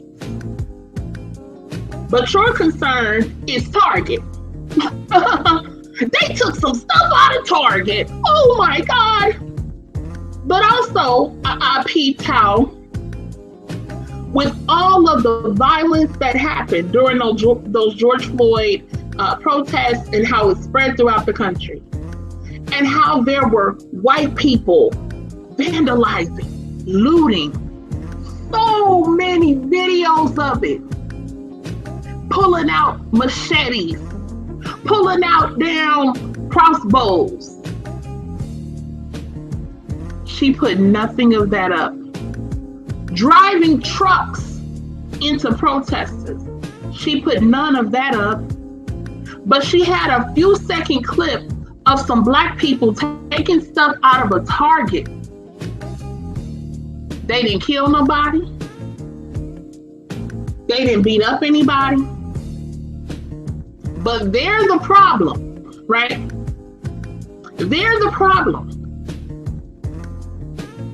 So Black people who are running around here upholding Candace Owens, y'all need to be clear on who you dealing with. You need to be clear on who she is and what she's saying. And I'm about to tell you a couple of things about her. And I just want to say this too. It's another thing I had a problem with that she said. Now, in the case of Cardi B, this is probably true. Okay? But in the case of a bunch of people, a ton of people, this is completely false and it's an insult to people's intelligence. When she said, you only hate Trump, people only hate Trump because, quote, they tell you to. Okay. So, like I said, with Cardi B, you probably have a point. But with many people, you don't have a point. So you're telling me then that people don't have an ability to discern and to say, you know what? I don't like his politics. I don't like what he said. I don't like what he's done. I don't think he's qualified, and not support him. It's only they don't support him because they told people not to. Okay. So let me give y'all a little information on Candace Owens. All right. We need to know who Candace Owens is, so we can have a better understanding of a few things. All right, so Candace Owens' early years. I'm gonna get this to y'all quick, but listen up, listen. Owens was raised by her grandparents in Stamford, Connecticut, following the divorce of her parents. You're breaking up again, Renee. I don't know what's going on. You're breaking up again. I don't know. I guess I need to move my location. You're okay now. All right. Owens was raised by her grandparents in Stamford, Connecticut, following the divorce of her parents. While details about her family are scant, Owens has said that her grandfather, Robert Owens, grew up picking cotton, y'all, in North Carolina, but eventually started his own business and retired on the land where he had grown up. Right. So the proverbial pull yourself up by your bootstrap story, right? Now listen to this, y'all. As a high schooler, Owens' family received a $37,500 settlement payment from the Stanford Board of Education for having failed. Breaking up again, Renee. You're breaking up again. You're breaking up again. Okay. I don't know what to do. I guess I have to move. I guess my signal is not good right now. Wherever you at right now, you're all right. All right. We'll see how this goes. Okay, I'll repeat that part again. As a high schooler, Owens' family received a $37,500 settlement payment from the Stanford Board of Education for having failed to protect Owens from racist attacks. Her family sued the school district for not doing anything after death threats, okay, as well as racist and sexual slurs were leveled at Owens in a series of voicemails. The alleged callers were 4 white boys from her class, including the 14-year-old son of Stanford's then mayor, Daniel Mallory. After high school, Owens studied journalism at the University of Rhode Island, but did not finish her degree, dropping out after her junior year due to an issue with her student loans. But what happened to that money? Anyway, following a stint with Vogue magazine, Owens says she worked at a private equity firm in Manhattan, eventually becoming vice president of their administration. So a college dropout makes it to that. Okay. So Candace Owens, the anti-Trump blogger. In 2015, Owens branched out with a friend to create the now defunct marketing consulting website, degree180.com, still viewable via web archive. The site copy said, Degree180 is the axis for change.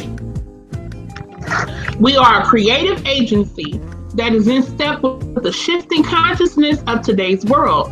We offer consultation, production, and planning services for our private clients. Included on the website was a blog that featured posts about body positivity and feminism, okay? As well as one post by Owens entitled, "We Are All Ignoring Donald Trump." The entire post from October 2015 reads, "Dear Mexicans and everybody else offended by Donald Trump's remarks, as an American, I want you to know that as is the case in most countries, people with a public voice many times misrepresent the public. We are not a racist country, and we are all aware that this country was founded by immigrants. We appreciate all of your hard work, and we apologize on behalf of his lost soul. With the exception of Native Americans, of which there are very few remaining, no one has the right to stake vicious claim to America. Let's see if we can work together to find a more viable solution to all of these border issues. We hear you and we see you and we want to help you." All right. Let me give y'all this part. After Degree 180 shuttered, Owens joined a group of women to launch an anti-cyberbullying and troll website called socialautopsy.com. In a 2016 interview with the Connecticut Post, Owens referred to the racist bullying she experienced as a teenager as the impetus for tackling cyberbullying. Imagine that. The website was intended to be a suppository for publicly made online comments. It would have allowed social media users to upload screenshots of offensive or bullying comments, which then could be discovered by Social Autopsy's database of people. Critics pointed out that the site would make it easy to dox people and could become a serious and perhaps legal risk to online privacy. Owens launched a Kickstarter campaign to raise $75,000 for the website that will, quote, put an end to online bullying once and for all. The campaign received 54 backers and 4,244 in pledged donations. In response to the venture's struggles, Owens turned to Twitter, where she claimed that the site's failure was a result of a concerted conspiracy against her and Social Autopsy. Owens tweeted a series of accusations alleging that outside parties were trying to sabotage the effort. All right, y'all, I'm almost done. So Candace Owens, the Trump supporter. Since the collapse of Social Autopsy, Owens has embraced a new identity, a Trump-supporting, outspoken conservative who happens to also be Black. She has built up a following of millions across YouTube, Facebook, and Twitter. Her videos frequently criticize the Black community as well as white liberals and other opponents of Trump. Her praise of the president got his attention. In June 2018, Owens met with Trump at the White House, posting a picture of the encounter on Twitter with the caption, "This is the greatest president of our lifetime." Ooh, wasn't that a pivot? As a matter of fact, not opinion. That's what she said. This is the greatest president of our lifetime as a matter of fact and not opinion. She regularly includes hashtag MAGA in her tweets, and the rapper Kanye West, another vocal Black supporter of Trump, has become a fan. Owens has twice spoken before a committee for the House of Representatives. In April 2019, she appeared at the, quote, hate crimes and white nationalism hearing, at which she stated that Democrat policies did more to harm Black people than white nationalism.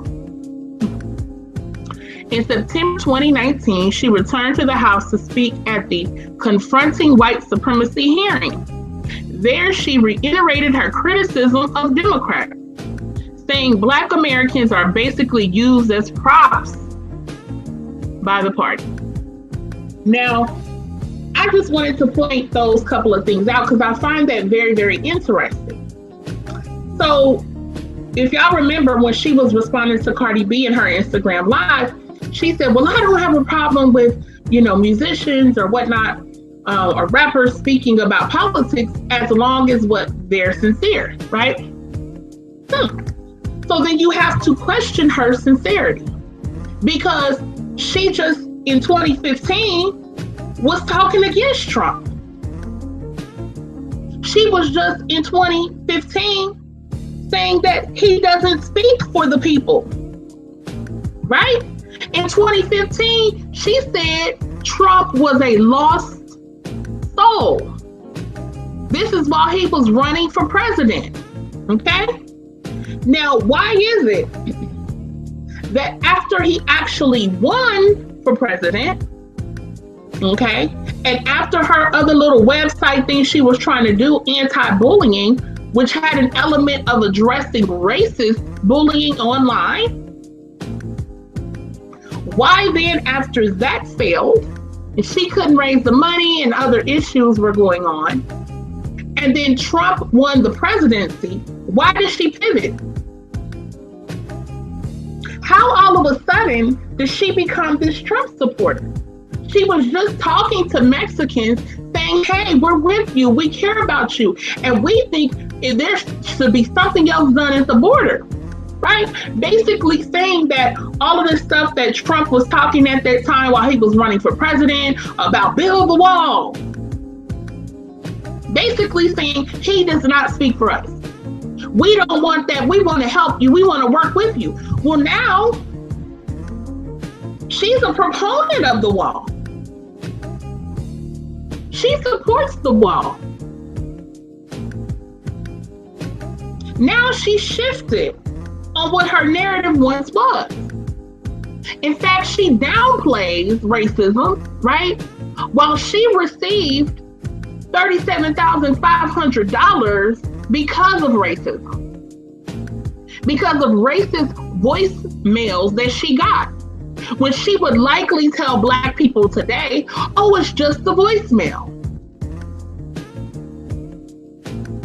Do you think that in today's time, she would applaud a Black person getting $37,500 for some racist voicemail? In her position that she's in now, towing the line for white supremacy, speaking for these racist ass white people, at least the overt ones, right? Because we know the Democrats are the covert white supremacists. But she's in position to speak for the overt ones. Do you think she would ever come out and applaud that if she heard that today? And she's the one who was a beneficiary of that. So it's very funny, and that's what I'm trying to get people to understand. If you want to talk about sincerity, which is what she brought up, well, your sincerity has to be questioned. What changed in a few months? Because in 2015, you had that stuff posted. Well, he won the presidency in 2016. So what happened in a year? Or in however many months? What happened? What changed? What's different? You're that different now? Or did you see this as a means to make money? As a means to capitalize off of what you always accuse people of? And I hate even using this term. But this, in my opinion, is an accurate way to use it, the accurate way. This is a person that it should be used on. But she constantly talks about race baiting, right? But who race baits more than Candace Owens? Like, literally, you know how they think, like, they have the thing like nobody, absolutely nobody. And then somebody come out and say, that's Candace Owens. Like nobody, absolutely nobody. And here she comes with an attack on Black people, as per usual. That's what she uses her platform for, is to bash Black people. And unfortunately, that resonates with some Black people. Many Black people it doesn't, but it does resonate with some. Because as I always talk about, you know, the easiest thing to do is to bash Black people. Like, that's so easy. And unfortunately, a lot of Black people, of course, contribute to that. You know, they're the what about Black on Black crime things. Like, they don't bring that up in any other capacity. But as soon as something happens to a Black person at the hands of police, an unarmed Black person at the hands of police, then they bring up Black on Black crime. But oftentimes these people are not talking about that on a daily basis. They're not doing things in the city that they live to try to help those scenarios. So she panders to that crowd. You know, if we want to talk about pandering, you know, that's who she panders to. She panders to the Black people who stood up nonstop talking about Black folk, the Black people who say, I can't stand you ends, the Black people who bought into the Chris Rock thing of Black people versus ends. She panders to them. And she knows that that's a crowd that exists, because that's her too. In a certain capacity, even though she was just different a couple years ago, she knows how to code switch. You think Candace Owens, let me tell you something, you think she don't know how to code switch? Right. She's a master at that, because she's not sincere with these white people either. Can you imagine the racism that she's endured over there? Like, I was looking at pictures from her wedding recently. She got married, and I was thinking to myself, because she had like 2 weddings. One, it was like just a private, her and the husband, and there's all these white people. I mean, it wasn't all these white people, but the people that were there were white. And then she had another reception or whatever. Anyway, but I was thinking to myself, she has to be so white. Because listen, her husband, baby, is white as a pure driven snow. She has to be so white. She has to fit in that box. Can you imagine around her the jokes they make about Black people? Can you imagine the digs they take at her? I mean, any Black people in here that's either, of course, all of us who have either gone to school with white people, you work closely with white people, whatever, you know what goes down. And can you imagine her? And most of the time, let's keep it a buck, depending on where you live or whatever like that, but most of the time, that's a lot of more liberal white people. And they be saying they stuff, you know, because again, they're more covert with it. But they be making their little digs. They be saying their little stuff. Oh, boy, do you guys like, you know, they be saying their stuff. But can you imagine her being around the people she run with, the crowd that she's around, baby, they say it.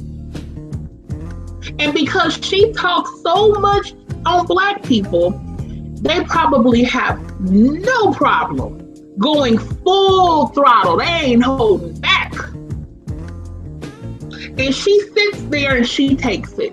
And she laughs at the, quote, jokes. And she, yeah, you're right. Can you imagine on the inside, in the brain, how that feels? Because she's not genuine. Let's just keep it a buck. You went from being able to call out racism, right? As a teenager or whatever. You went to being able to call out racism as an adult. And now you fully in bed with it, right? And you have to sit up and justify people that say shithole countries when they talking about Black countries, right? And you have to say, well, no, I don't see anything wrong. You have to sit up and justify this white bastard leaning on a Black man's neck for 9 minutes. You have to sit up on video, somebody who was in handcuffs, somebody who had no weapon, and you have to sit up in front of the world and justify that.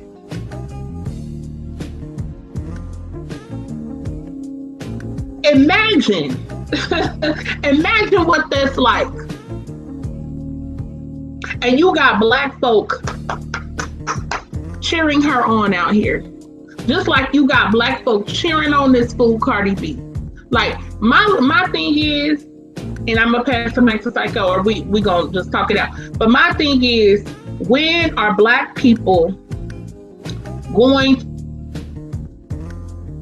to throw boats away? Both of them, whatever them heifers are saying, and their slave masters. When are we gonna throw that away? Because like I said, this is a battle for the better slave master. Is it Biden or is it Trump?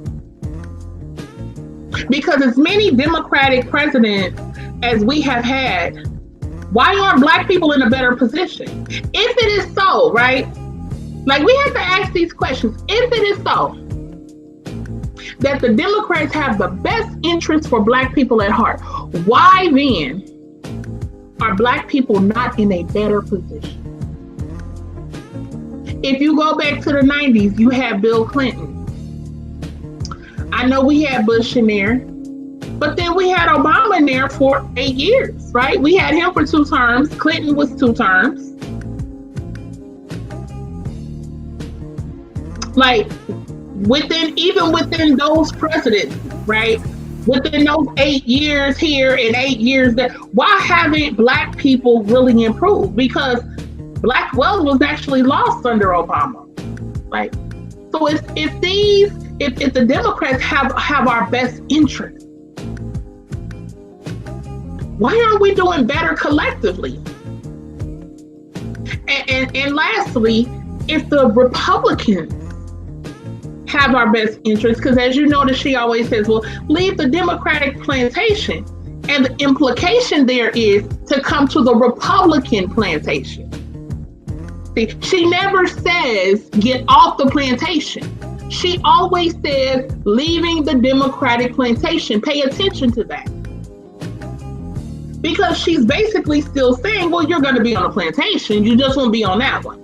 You'll just be over here. Because you never hear, and I've said this before, but I want y'all to pay attention, black people who are either of the whatever conservative persuasion or Democrat, whatever you are.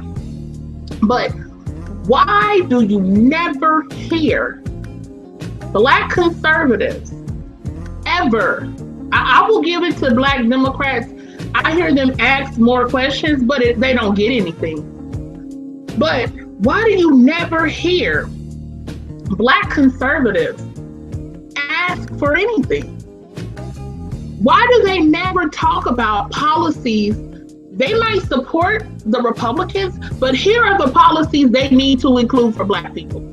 Why do you never hear them say that? You never hear it. They just want you to come over and support because they don't have anything for you. Just like the Democrats, they're not even gonna lie about it though. And you will never hear black conservatives talk about them holding Trump's feet to the fire. You'll never hear it because their thing is we're happy to be here.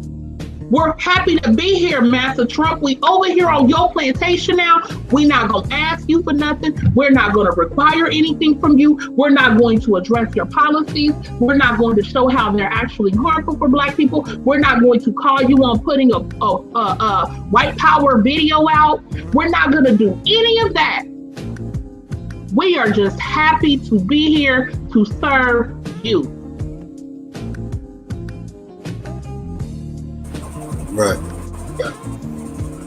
And you mentioned this stuff about the black on black crime and all this other stuff and everything else about them. If she mentioned that bullshit in her video where she said something about more black men kill white men and all this other everything else. First of all, let's break this. Let me show you the mind fuck that weirdos like Candace Owens and these conservatives like to play with these fucking little numbers and shit. This is why I love when they start pulling up numbers, because they like to crunch numbers that favor them and shit, right? Because once again, numbers never lie, right? That's why they love trying to throw around numbers to bedazzle you and shit, right? Because numbers never lie. But numbers don't always tell the whole truth, right? It don't tell the whole truth either, because you can skew the numbers to favor your side, right? Case in point, more total murders in this country, by and large, is committed by white people. But what these conservatives love to do is take their white masses talking points and start throwing around averages per capita, right? Popular motherfuckers saying amongst conservatives and just the right wing altogether. But the conservatives picked up these talking points from their white masses, and they told them, well, you just tell them about the per capita numbers. You break it down how they're 13% of the population, but yet they commit X amount of motherfucking cases of murders, right? And white people only make up 68%. All this other shit, blah, right? Now, they love playing these per capita numbers, but they only do that shit when it's convenient for them. Because let's play around with this whole idea that more black men kill white people than white people kill black men. I question those numbers, but let's play around with that for a second, right? Now, let's say you got a town starting with 68 white people, right?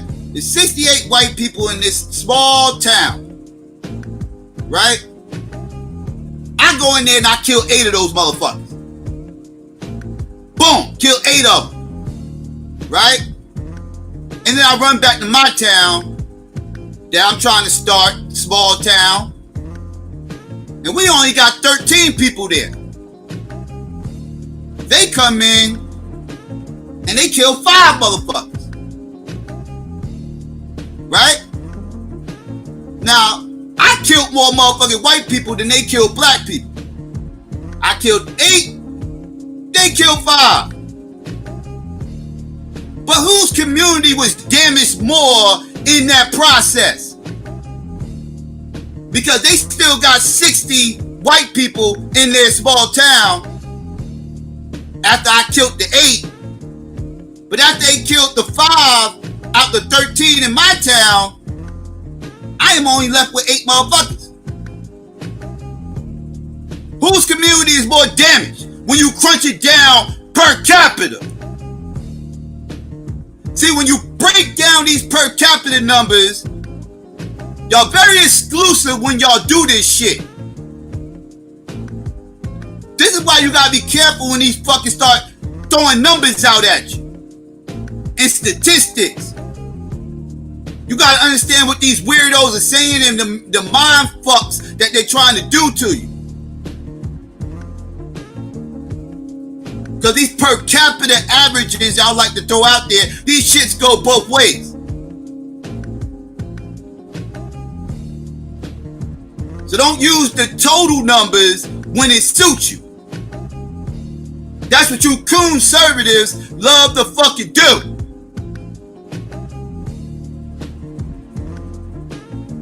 But y'all can't talk that dumb shit to a motherfucker who's used to the old white masses talking points.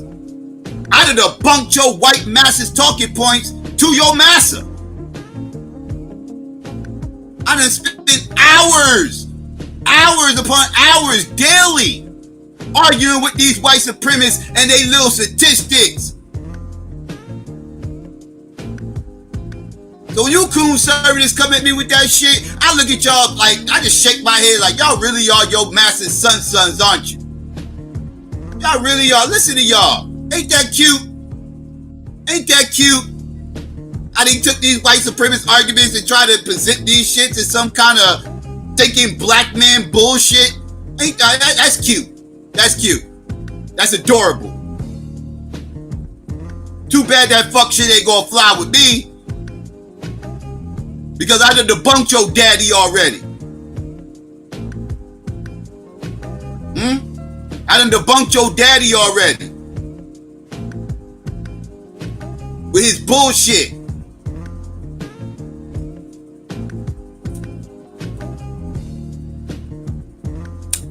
Crazy. But Koondace, I don't pay her ass no mind because she's a motherfucking, she's a goddamn Poe. She's a shield for the Republican Party. You know, she's a plant.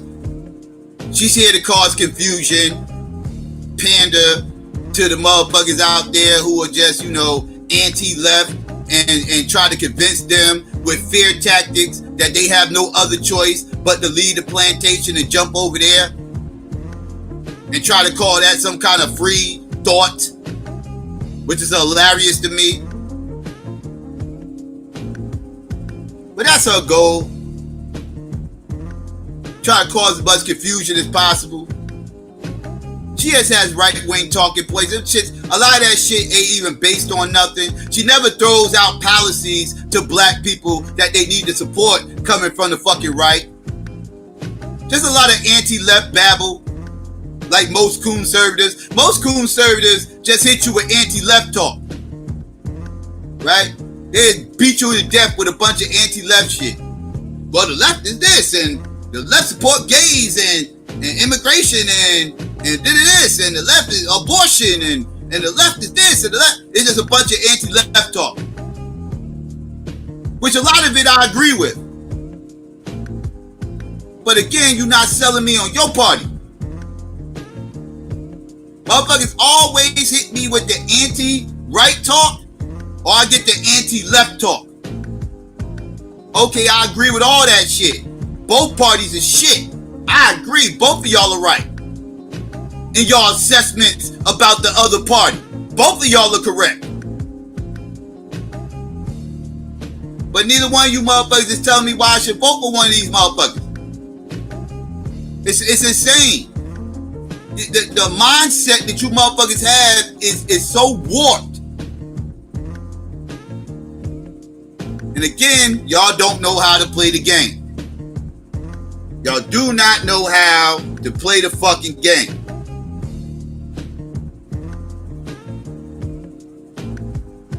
It's really frustrating. You was gonna say something, Renee? No, I was just agreeing with you. You're absolutely correct. Yep, it's always just anti. You know what I'm saying?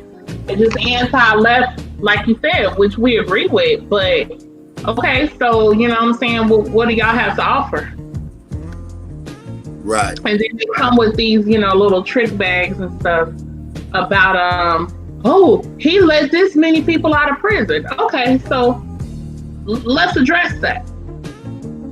Every black person is not in prison. Okay, I know a lot of, you know, black people are disproportionately in prison.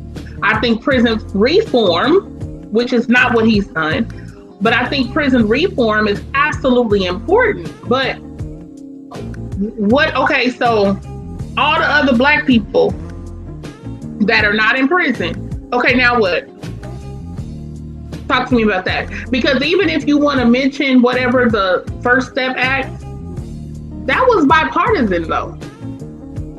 A lot of people don't see it. That's why people like Candace Owens would never talk to me or Psycho. That's why they would never do it. She talked about, oh, well, you know, Charlemagne the God and, you know, having real dialogue and with people. Candace Owens, honey, you not having dialogue with no real black people. You know it. Not real thinking black people. You're not going to sit up and talk to Antonio Moore or even to Yvette Carnell. You're not going to talk to them. You're not going to talk to them. You're not going to talk to Lorraine Walker. You're not going to talk to them. You would never talk to us. Let's be clear. You go where your crap you espouse will be supported. Let's be very clear on that, or at the very least, where you can get it off playing victim. You know, if you are somehow, well, I was attacked, yeah, okay, right. So you're not going to come nowhere. You're not going to come over here. But even when they bring up this thing about the First Step Act, well, that was bipartisan, though. And in fact, it was, you know, the Democrats, to keep it a buck, who actually put the things in the bill that actually would be really functional, to be honest. Like, I'm just actually telling you what happened. But she would never talk to me, because I would cut that to pieces. And I would also tell her that it's still difficult to get, okay? It's still, you know, you have to have certain crimes, certain this, certain that.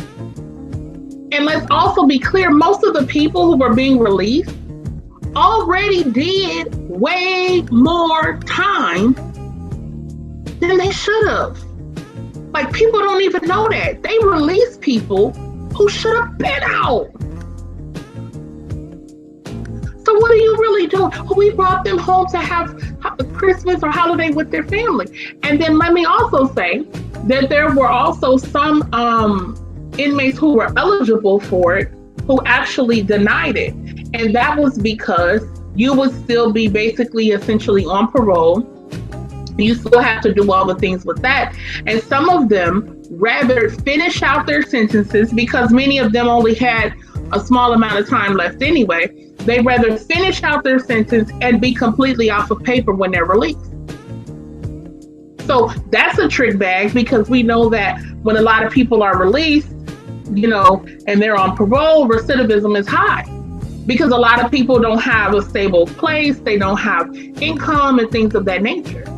So where are his programs that are really truly helping people when they get out? Where's all of that at? Like, and again, that's a trick bag, because the masses of Black people are not in prison. So talk to me about what else is he going to do for the Black community? I don't want to just hear about no First Step Act. Okay, we done, that's out the way, that's over there. Okay, what about everybody else? All these other Black folk. Okay, now what? And they don't have anything for you.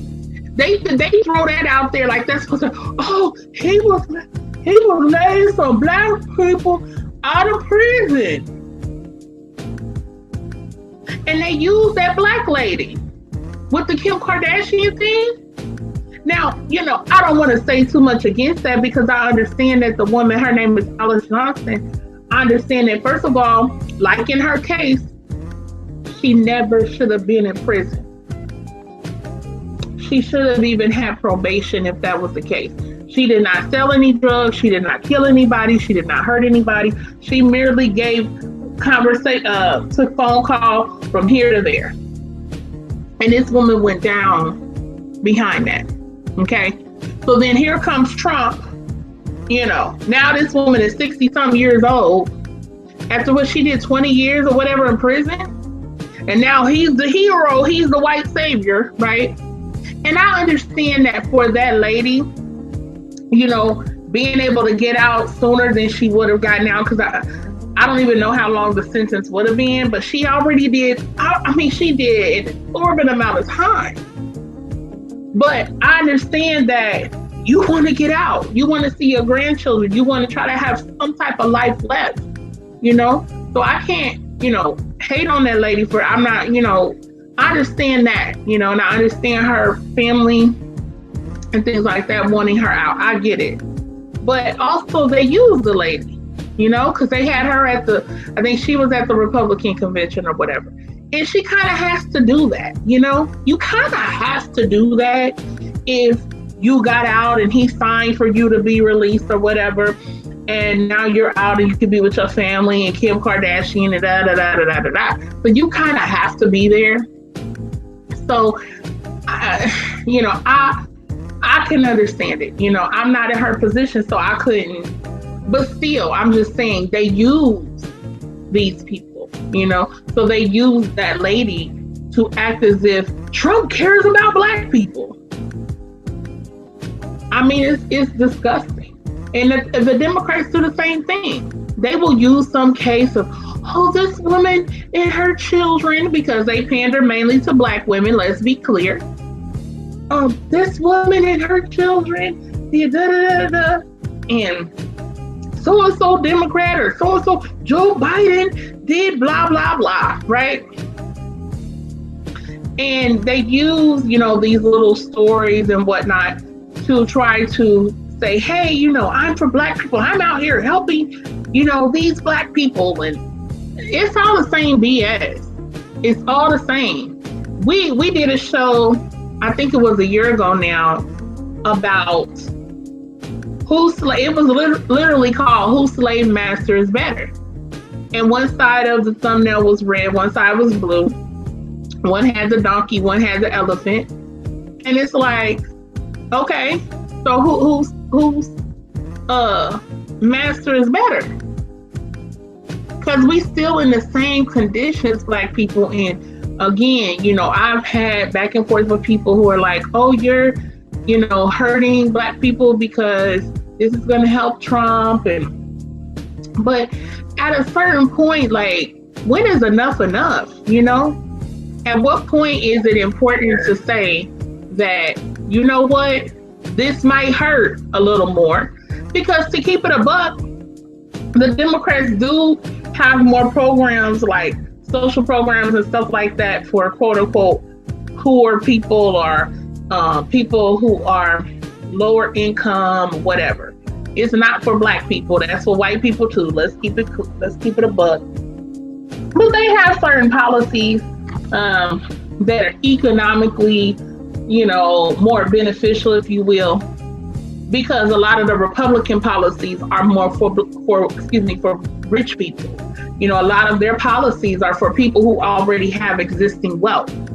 That's who they believe in supporting. Who was it? Somebody had a quote that it's the Republicans or some believe in. They believe in socialism for the rich and rugged individualism for everybody else. And I agree with that quote because they have, socialist programs for wealthy people. They give them welfare and all of that kind of stuff. I've talked about that on a multitude of shows. They will tell you that welfare is bad. They will tell you that, government assistance programs and all of that kind of stuff. But they give a million times that to corporations and to people who are already have existing wealth and resources. So the Republicans, their policies are more targeted toward people with money, so in that scenario, yes. However, again, ultimately, the condition though of Black people under Democrats hasn't changed. It hasn't, even with those social programs. Go ahead, I'm sorry. No, I was disagreeing with you. And I hear these little cliche talking points from both sides, and both sides be having these talking points aren't well thought out because people are talking about, Trump has the police state is the worst it's ever been under Trump. I said, wait, what? Yeah, the police state is the worst it's ever been under Donald Trump. The fear-mongering tactics, we got to vote for the left because the police state's the worst it's ever been and they're killing everybody.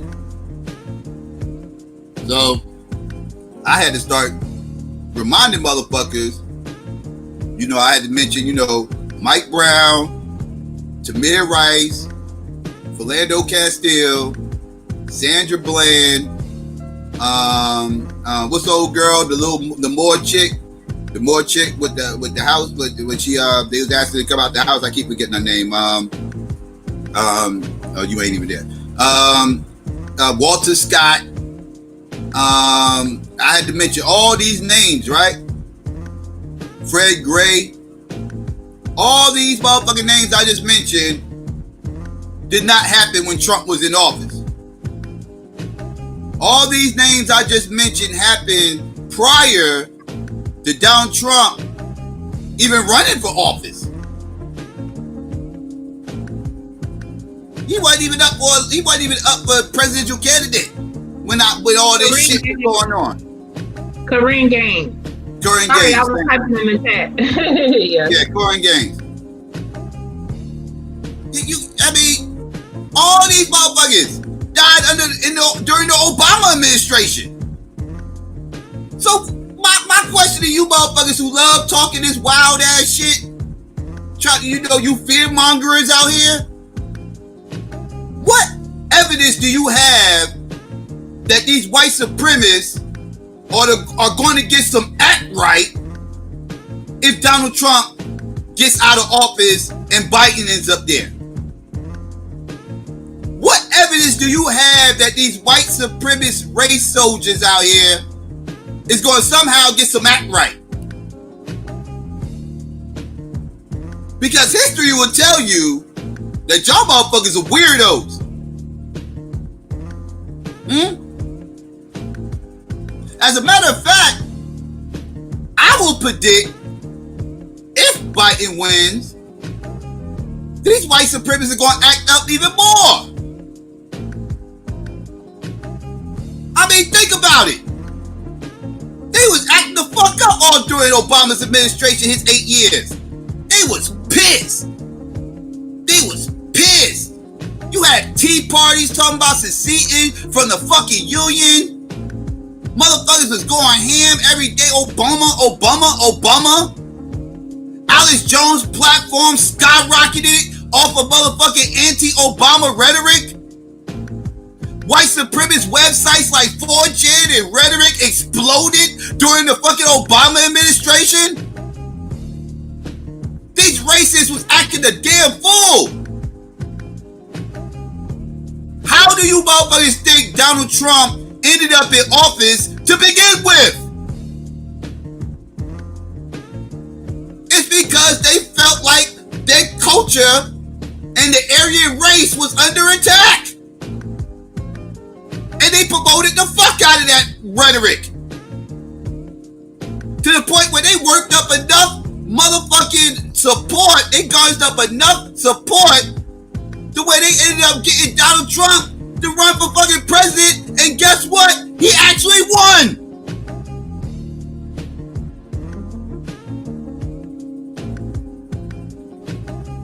So again, weirdos out here that somehow think Joe Biden got some fairy dust that he's just gonna sprinkle over everybody and all of a sudden racism ends. To you motherfuckers, why are y'all saying these weird ass talking points like police brutality ain't been a fucking problem? Like the Black Panther Party for Self-Defense wasn't created way back in 1967? Well, that ain't it. Like Rodney King didn't happen in the fucking 90s? Yep. What the fuck making you motherfuckers think that these white supremacists are gonna magically get some act right? Y'all be sounding dumb sometimes when y'all be saying some of this shit, dog. I wanna back you up even more. Because you 100% on point. And just to prove it, now this is somebody I don't even really rock with like that, because he's like a talking head and stuff too a lot of the time. I think he got him a Becky or whatever. Anywho, okay, he was on point with this. This came from 2016. This was prior to the election of in 2016 where Trump was elected. But this article came out though prior to that. This is on The Guardian. This came from Cornell West 4 years ago. Obama has failed victims of racism and police brutality.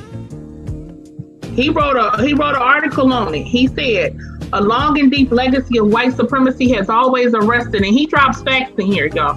A long and deep legacy of white supremacy has always arrested the development of U.S. democracy. We either hit it head on or it comes back to haunt us. That's why few of us have pressed the president for 7 years not to ignore issues of poverty, police abuse, and mass unemployment. Barack Obama said it very well following the shootings of Philando Castile and Alton Sterling, that some communities, quote, have been forgotten by all of us. And now, in Dallas, Baton Rouge, Falcon Heights, and beyond, this legacy has come back to haunt the whole country. Obama and his cheerleaders should take responsibility for being so reluctant to engage with these issues. It's not a question of interest group or constituency. Unfortunately, for so much of the Obama administration, it's been a question of, I'm not the president of Black people. I'm the president of everyone. But this is a question of justice. It's about being concerned about racism and police brutality. I have deep empathy for brothers and sisters who are shot in the police force. I also have profound empathy for people of color who are shot by the police. I have always believed deliberate killing to be a crime against humanity. Yet Obama didn't go to Baton Rouge. He didn't go to Minneapolis. He flew over their heads to go to Dallas. You can't do that.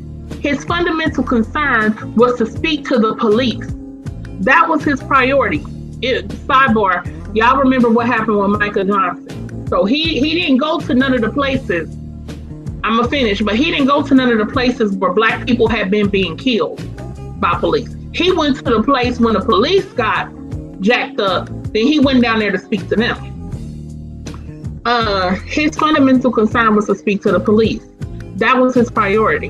When he references the Black Lives Matter movement, it's to speak to the police. But the people who are struggling have a different perspective. The very notion that Dallas is a paragon of policing is something that needs to be interrogated. The Dallas mayor said, "We have done nothing wrong, but look at your history." Ask people in Southern Dallas about the police. Ask Clinton Allen, an unarmed Black man fatally shot by the Dallas police in 2013. I was with his mother, Colette Flanagan, the founder of Mothers Against Police Brutality last year. Countless people came up and told us about all the struggles Black communities are having with the Dallas police. Unfortunately, Obama thrives on being in the middle. He has no backbone to fight for justice. He likes to be above the fray. But for those of us who are in the fray, there is a different sensibility. You have to choose which side you're on, and he doesn't want to do that. Facts. Fundamentally, he's not a love warrior. He's a polished professional. Martin Luther King Jr., Adam Clayton Powell Jr., and Ella Baker, they were warriors. Obama's attitude is that of a neoliberal, and they rarely have solidarity with poor and working people. Whatever solidarity he does offer is just lip service to suffering, but he never makes it a priority to end that suffering. Facts. Obama has power right now to enact the recommendations made after Ferguson. Yep. Better training, independent civilian oversight boards, body cameras. But he has not used executive orders to push any of these changes through. That's facts. In fact, Susan Rice and them shut that stuff down. This November, we need to change. Okay. Yet we are tied in a choice between Trump, who would be a neo-fascist catastrophe. Boy, was he telling the truth. And Clinton, a neoliberal disaster. Boy, was he telling the truth. Cornel West on point. This right here. That's why I am supporting Jill Stein. I am with her, the only progressive woman in the race, because we've got to get beyond this lockjaw situation. I have a deep love for my brother Bernie Sanders, but I disagree with him on Hillary Clinton. I don't think she will be a, quote, outstanding president. Her militarism makes the world a less safe place. Clinton policies of the 1990s generated inequality, mass incarceration, privatization of schools, and Wall Street domination. There is also a sense that Clinton policies helped produce the right-wing populism that we're seeing now in this country. And we think she's going to come to the rescue. That's not going to happen. The American empire, I'm almost done, y'all. It's like the last two paragraphs. The American empire is in deep spiritual decline and cultural decay. The levels of wealth inequality and environmental degradation is grotesque. The correct response to this is tell the truth about what is going on, bear witness, be willing to go to jail to fight for justice if need be. When the system is declining, it can bring despair. That's why Black Lives Matter and all of the young people of all colors who are mobilizing is a beautiful thing. Whatever. We're having a moral and spiritual awakening. It gives us democratic hope. It's not about having hope, but being hope. It's time to move from being spectators to being actors. All right. So that was Cornel West. And like, you know, it says in the article that was prior to the election, but it was 4 years ago in 2016. And I appreciate that he called this out, that he called Obama out, okay? Because he's absolutely correct. Obama didn't go to any of those places, where there have been all of these injustices that went on from Ferguson. We know of all Baltimore with Freddie Gray, et cetera, like Psycho was saying, that happened, you know, during his presidency. He may have said a thing here or there, even with Trayvon. Remember, he got hella backlash, and he kowtowed to it when they were saying that, when he said, that could have been my son or whatever. And honey, them white people came out for that's when he said that. And honey, he zipped it up. So yeah, he didn't go to none of those places where these types of things were going on. Jordan Davis, so many situations. But he goes to Dallas when Michael Johnson bucked back. He goes to Dallas and goes to speak to the police officers and police department there. But you don't go to none of these other situations, and you had the opportunity, like it said in the article, to sign these executive orders to make sure that there are body cameras, to make sure that there are civilian oversight committees for police. You can't just do whatever you're gonna do. You're gonna have to be accountable to the community as well. He had the ability to put a lot of these types of things in play, and he refused to. So, you know, it's just to back up what Psycho was saying, you know, that people try to act as if, oh my God, you know, like George Floyd, like Breonna, like, oh my God, you know, Jacob Blake, you know, all of these situations or whatnot that have happened this year, especially during quarantine. And, like, oh, if Trump is still in, it's gonna be worse. It's gonna be, baby. But baby, like, y'all didn't like pay attention, like, to Obama's like presidency. Like, y'all didn't see all the unrest that happened under a quote unquote black president. Wasn't BLM created during Obama's administration? Yes, it was. Oh, okay. And that was created why? Because of the kills of black people at the hands of police. Oh, okay. Especially after Trayvon, especially. Yeah. Yes. Exactly. That's what I'm saying. Like, these people, these just cliche fear tactics that Democrats always love to do. It's annoying as fuck. It's like, yo, stop making it seem like everything's gonna be gravy if Biden gets yo, this is stop. Like I said, this shit ain't gonna do nothing but get worse if Biden gets in the fucking office. You can bet your bottom dollar on that shit. It will get worse because the only thing worse than a sore winner is a sore loser. And right now we experienced 4 years of these fuckers being sore winners, right? Because they won, right? They won. They guys in office, you know, white supremacy reigns and all this other crap, You know, they feel empowered to talk, you know, being pro-white and everything, all out in the open, bold and shit and everything. These are some sore-ass winners.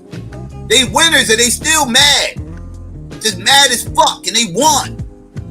And the only thing worse than a sore winner is a sore fucking loser. Because we saw how they act when these motherfuckers lost 2 terms in a row. You saw how they acted. So again, y'all motherfuckers, stop with the fear-mongering shit. Stop it. I got history to back me up. This ain't an opinion, it's history. Pay attention. Y'all just turn a blind eye to the bullshit. Yep, that's fact. And I will definitely say that, what I will say is, I think that Black people really need to be vigilant about is that if by chance, I personally think, I don't know, it's kind of close right now, simply because some things have come out about Trump, like even in the last day or two, that are really, it's kind of really making him look worse to people that's probably in the middle. And, some stuff came out, in case y'all don't know, where it was recorded. He was saying that the coronavirus, he said that's some deadly stuff. Now, he said that back in February, and it was brought out that, of course, he knew the severity of it, and that he chose specifically, he said, well, he didn't want to really say anything about it because supposedly he didn't want to make people panic or whatever, which is a bunch of BS. The public needs to know what's going on. And the reports have come out to say that if the country had shut down even just 1 week earlier, that there would have been over 63,000 less deaths. There would have been, I forgot how many other tens of thousands or however many people would have never gotten sick. This is what's been calculated. And that if it had been 2 weeks earlier, it would have been an even more drastic difference. And it's kind of the difference to why some other countries have been able to kind of get past it, because they locked down quicker and they had a more severe lockdown. And Americans are all about my freedom, America, my freedom, I ain't wearing no damn mask, and all that stupid. So, and he was playing the game of basically being anti-science. He was playing into like these conspiracy theorist people who were saying 5G, who were saying it's not really real, who were saying I ain't wearing a mask, and all of this stupid stuff. And he basically played into that. And because he did that, that has helped to spread this, and people didn't take it as serious. So people were still kind of like, man, whatever, it ain't really nothing. And even when they had surges up there in South Dakota or whatever, with all of those bikers and all that, they have come out with over 200,000 something cases have been attributed to the fallout from that. It's been something like, it was some astronomical numbers that a lot of those people who were going to that ended up really sick and actually testing positive. And most of those people, if not damn near 100%, are Trump supporters. They kind of listen to the dog whistle. Oh, it's nothing real. I don't need to wear a mask. And they were not wearing masks. They were not socially distant. They weren't doing a damn thing. And a bunch of them people are super sick. So it's been a lot of information being produced, like the audio and stuff, recordings of him that have come out to show that he knew it was much more severe, much sooner than he tried to admit. And if y'all remember in the beginning, that also played into when we couldn't get any masks. Remember how he was holding up the testing? He wasn't allowing people to get tested. And that was his theory, that he didn't want people to get tested because the more people you test, the more people are going to be positive. So the tests were hold up, masks were hold up. Remember the PPE stuff they needed in the hospitals? They was using trash bags. He did all of that. So a lot of that stuff has been coming out. Also, if y'all didn't see, it was audio release of a interview he did with the Washington Post, and basically, honey, he was in there talking shit. And they asked him about white privilege. The guy interviewing them was saying, well, people like us, white guys, wealthy white guys who came from backgrounds. He was like, my dad was a judge. His dad was some big judge, whatever. The interviewer said this. And he said, and your father, we all know his background and all that, right? Because we know Trump came from money. And so he said, and we've, you know, had privilege and we've had money and we've been able to do this, and that. And he said, and I think sometimes it keeps us from understanding the pain or conditions of, you know, mainly of Black people. He didn't even say people of color. He said Black people. And he said, and what do you think about that? You know, how do you feel? And Trump said, what? He said, I can't even believe you said that.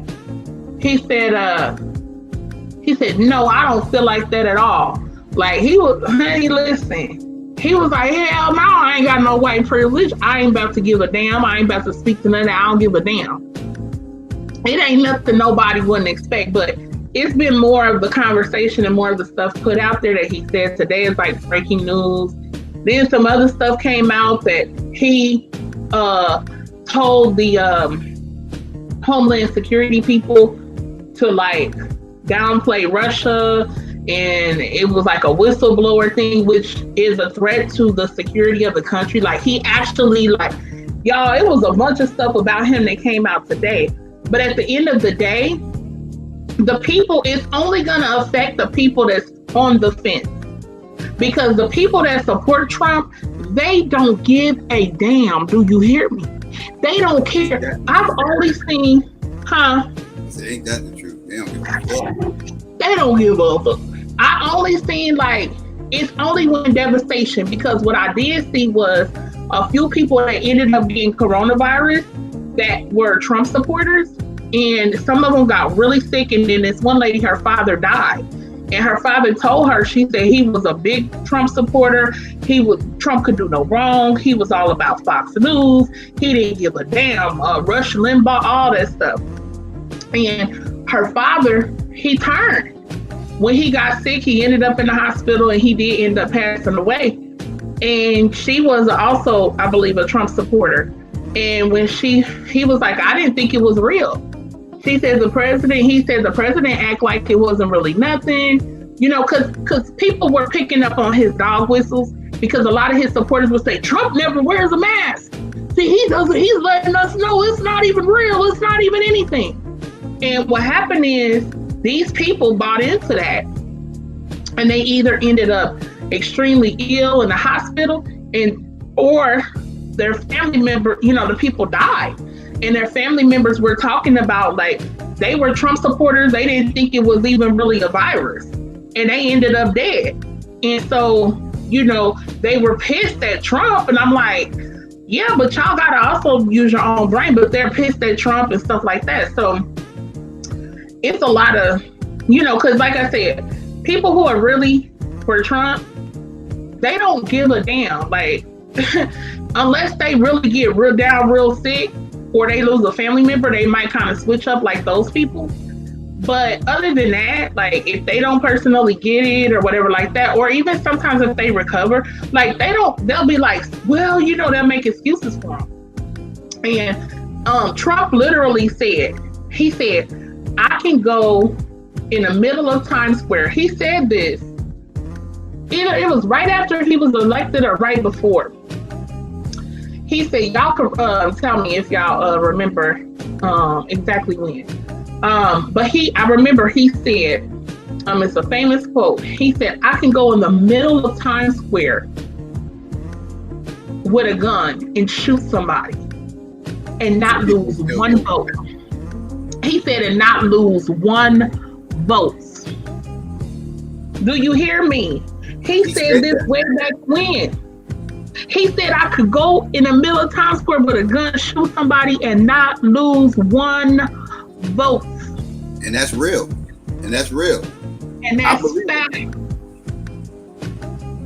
just the fact that he knows that, just emboldens him even more to act the fuck up. Now, as y'all know, I don't support Obama. But could you imagine if Obama said that? Oh my goodness. Yeah. Man, listen. He wouldn't have got the second term if he said some shit like that. He wouldn't have got the second term. Hell no. And them conservative people. Even the white liberals would have turned their backs on him. Facts. Yep. Facts. Absolutely. It would be no way. people would have turned their backs. Oh my gosh, I can't believe he said that. He thinks we'll vote for him blindly no matter what. Oh, he's talking about violence. I can't believe it. He's taking his voters, his supporters for granted. Oh my word. Oh, da, da, da, da, da. Oh, baby, listen. But baby, Trump said that. So, and you know what? Just like the Democrats, let's keep it a buck. The black faithfuls of the Democratic Party, they don't care about the roach comments, the jungle thing he said back in the day. They don't care about no damn what he said on to the Breakfast Club or whatever, talking about you ain't black and all that. Listen, honey, they don't give a damn because they're playing the lesser of two evils game. Yay!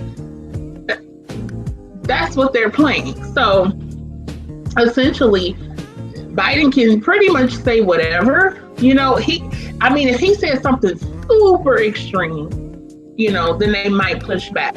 But he's kind of said something extreme already. He's already said, like, well, you're not black, basically. If you don't vote Democrat, you don't vote for me, like, you're not black. So, like, what? Why are people acting like Biden is, like, anti-police? No. Like, these motherfuckers, these leftists, they sit up here, act like police gonna get so much better and everything. Biden is not anti-police, you know. You know, he's talking about putting more money into the fucking police. Talking about police reform. Some old weird ass shit. They're talking about giving that, which is giving our tax dollars, giving these motherfuckers more money out of our tax dollars to the police, quote unquote reform, which is bullshit. Which is bullshit. So he's talking about putting more money into these motherfuckers. He's not anti-police. The same motherfucker wrote the 94 crime bill. He ain't anti-cop. This motherfucker got Kamala Harris as his motherfucking VP. She done locked up so many motherfuckers. She sat up there and kept evidence for motherfuckers who could have been motherfucking freed. Instead, the motherfucker ended up dying, put to death. She's been motherfucking. She kept prisoners in jail longer than they should have to because she needed them to take out the forest fires out in California. So she kept some of the prisoners in longer than they had to. These motherfuckers, they anti-police, they not anti-conviction. Like, what is wrong with you motherfuckers, man?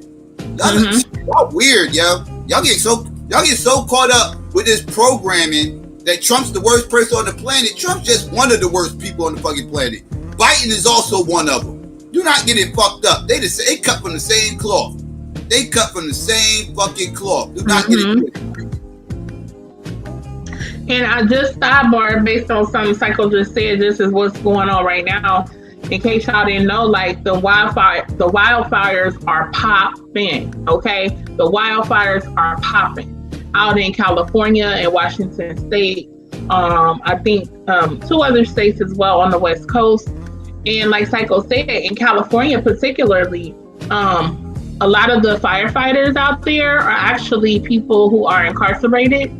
And so you get like a lot of people, like you get reduced sentences, I believe. If you go into the fire program, you'll get released sooner. But the problem is they're going to put your ass right in the hot spot, right in the hottest spot. Like, it's bad out there. And they have this thing where when the firefighters are out there and they in the midst of these fires, like people losing their homes, losing everything.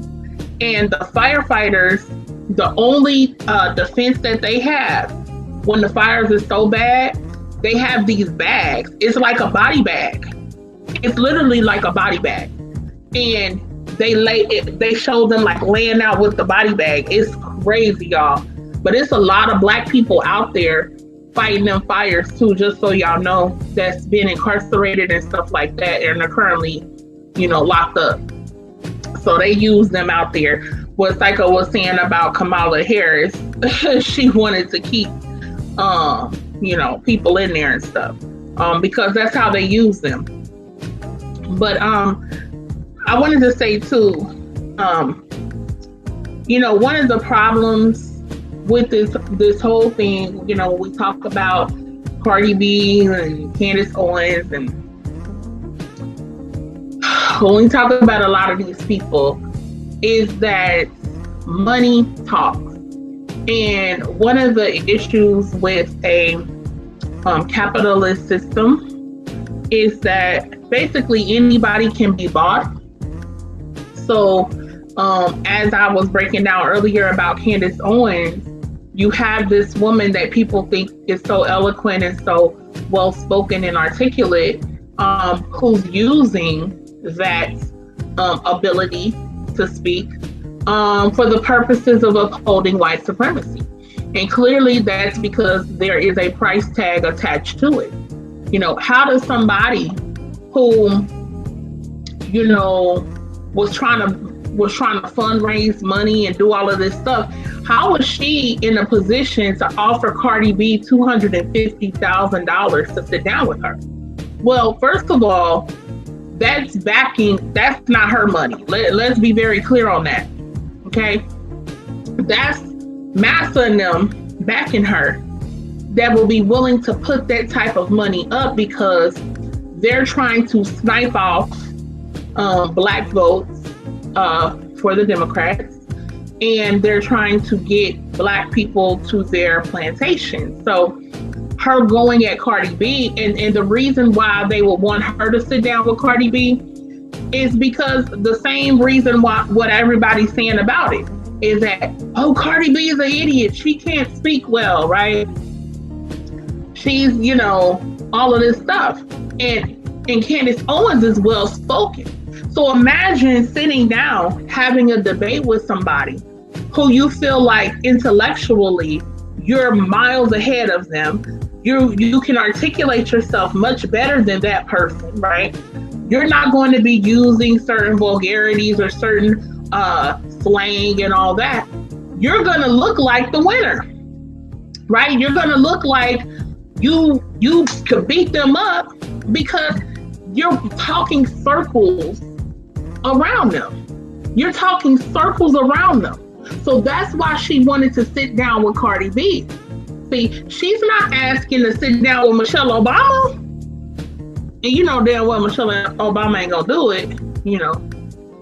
I'll give her props on Capricorn Club, you heard me? Because we don't play no nonsense. So even though she over there with them, Michelle Obama ain't gonna do it. She's like, who? Why would I sit down with her? But see, Candace Owens would never ask that though, because she know Michelle Obama still is gonna be right there with her, if not cutting her to pieces. Because she gonna come with facts. I'm gonna tell you that right now. So that's the whole game, you know. So like I said, at the end of the day, unfortunately, in a capitalist system, anybody can be bought. Damn near anybody. Let me not say everybody, but most people. And even if people who would say, you know, I can't be bought, usually for the right price you can. Usually for the right price. You might not be able to be bought for a lower price, right? But if that money talking all the way up, then you might be like, damn, I don't know. You know what I mean? I could do a lot with $500,000. Somebody come to you with 50K, like, oh, well, you might be like, no, I'll turn that down. That's, you know, I would love to have that. But if somebody come to you with $500,000, your talk might be different. So that's one of the problems with capitalism. You know, people can be bought. People can be bought much more easily. You know, it's about the money. So Candace Owens is doing that for her money. I mean, Cardi B, I don't think she's really getting, you know, the financial benefit that Candace Owens is from what she's doing, but she might, you know, in some capacity. But yeah, so anyway, that's all I got to say. I've been running my mouth.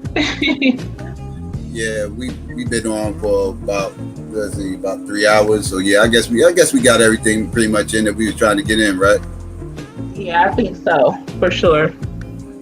Yeah, definitely. You got something you want to say before we get up out of here? I would just say, Black people,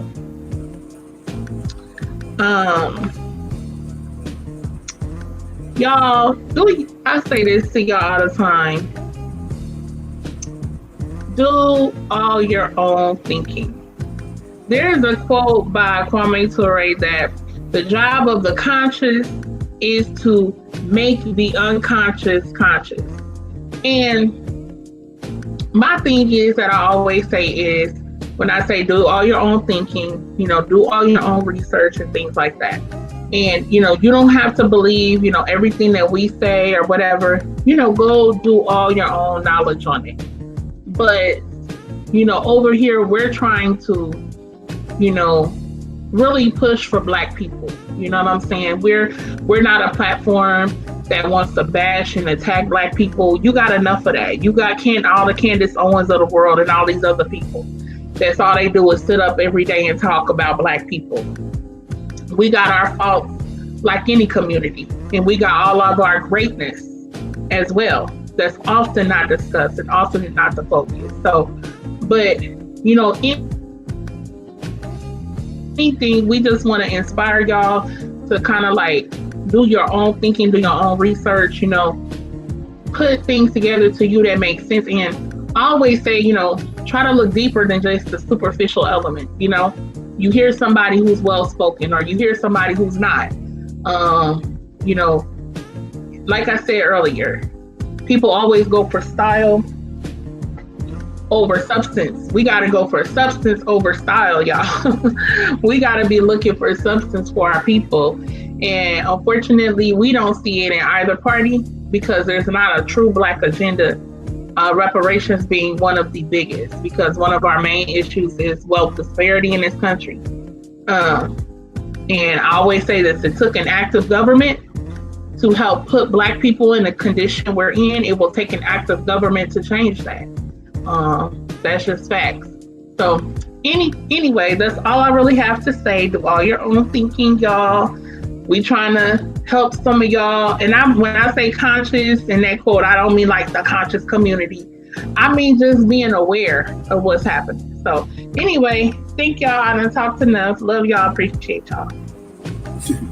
All right. And yeah, family, do me a favor. If you haven't already, please click like, share, and subscribe.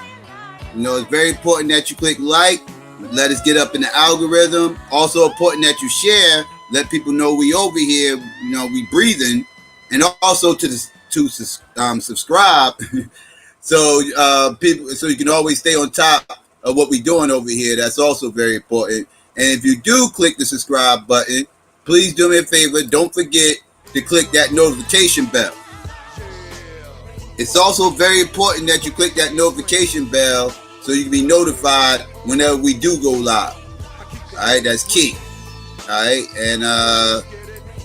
and yeah, it's about that time. Y'all already know what it is. To all my haters out there, y'all know I got love for y'all too. That's why I always set this time aside for you motherfuckers. By all means, click dislike, because this is time to express yourself. Click dislike. You can still share this motherfucker. Don't be stingy now. Let everybody know the type of shit you hate to hear on YouTube, even though you still come. And then you should probably unsubscribe so you can stop coming, because apparently you don't like this shit. You know what I mean? Because if you clicking dislike on us giving our independent thought on this platform, then I already know you ain't on none of these motherfuckers right here. All right? And yeah, family, please consider becoming a Patreon. Shout out to all my Patreon out there. If you do, you'll have access to any stream I do, whether I keep it up or take it down. You also have access to exclusive content, and whatever you feel like the channel's worth, that's what you donate. All donations does go towards the production of the show, as always. And yeah, family, please follow me on Twitter and the gram at SYKOPATHeist, spelled the same way as the channel. And also, be sure to subscribe to all our channels. We should have a new one coming up soon because we still going to do that debate thing. Another thing, we take inquiries on anybody who, wants to participate. Let us know. And yeah, as always, if you're looking for any graphics, artwork, designs, or logos, please consider hitting up our sister Renee at Renee Black Graphics on Facebook. Also, if you're looking for any t-shirts, hoodies, coffee mugs, any of that, you know what I mean? Please consider hitting up a store as well. All these links will be in the description as always. And yeah, I'm not sure. I don't think we're going to be coming back on this week. So we'll probably catch y'all. I'll probably catch you. Maybe Renee will show up. But I'll probably catch you on the Wake and Bake build on Saturday. But, see, yeah. And family, shout out to everybody for coming through. Know what I mean? Shout out to everybody out in the live chat. Much love to all y'all. Shout out to a couple of super chats I got. I think the Chew and Joseph hit me up. Appreciate that. I want to give a peace and black power out there to everybody. Holla black at your boy and your girl. We out.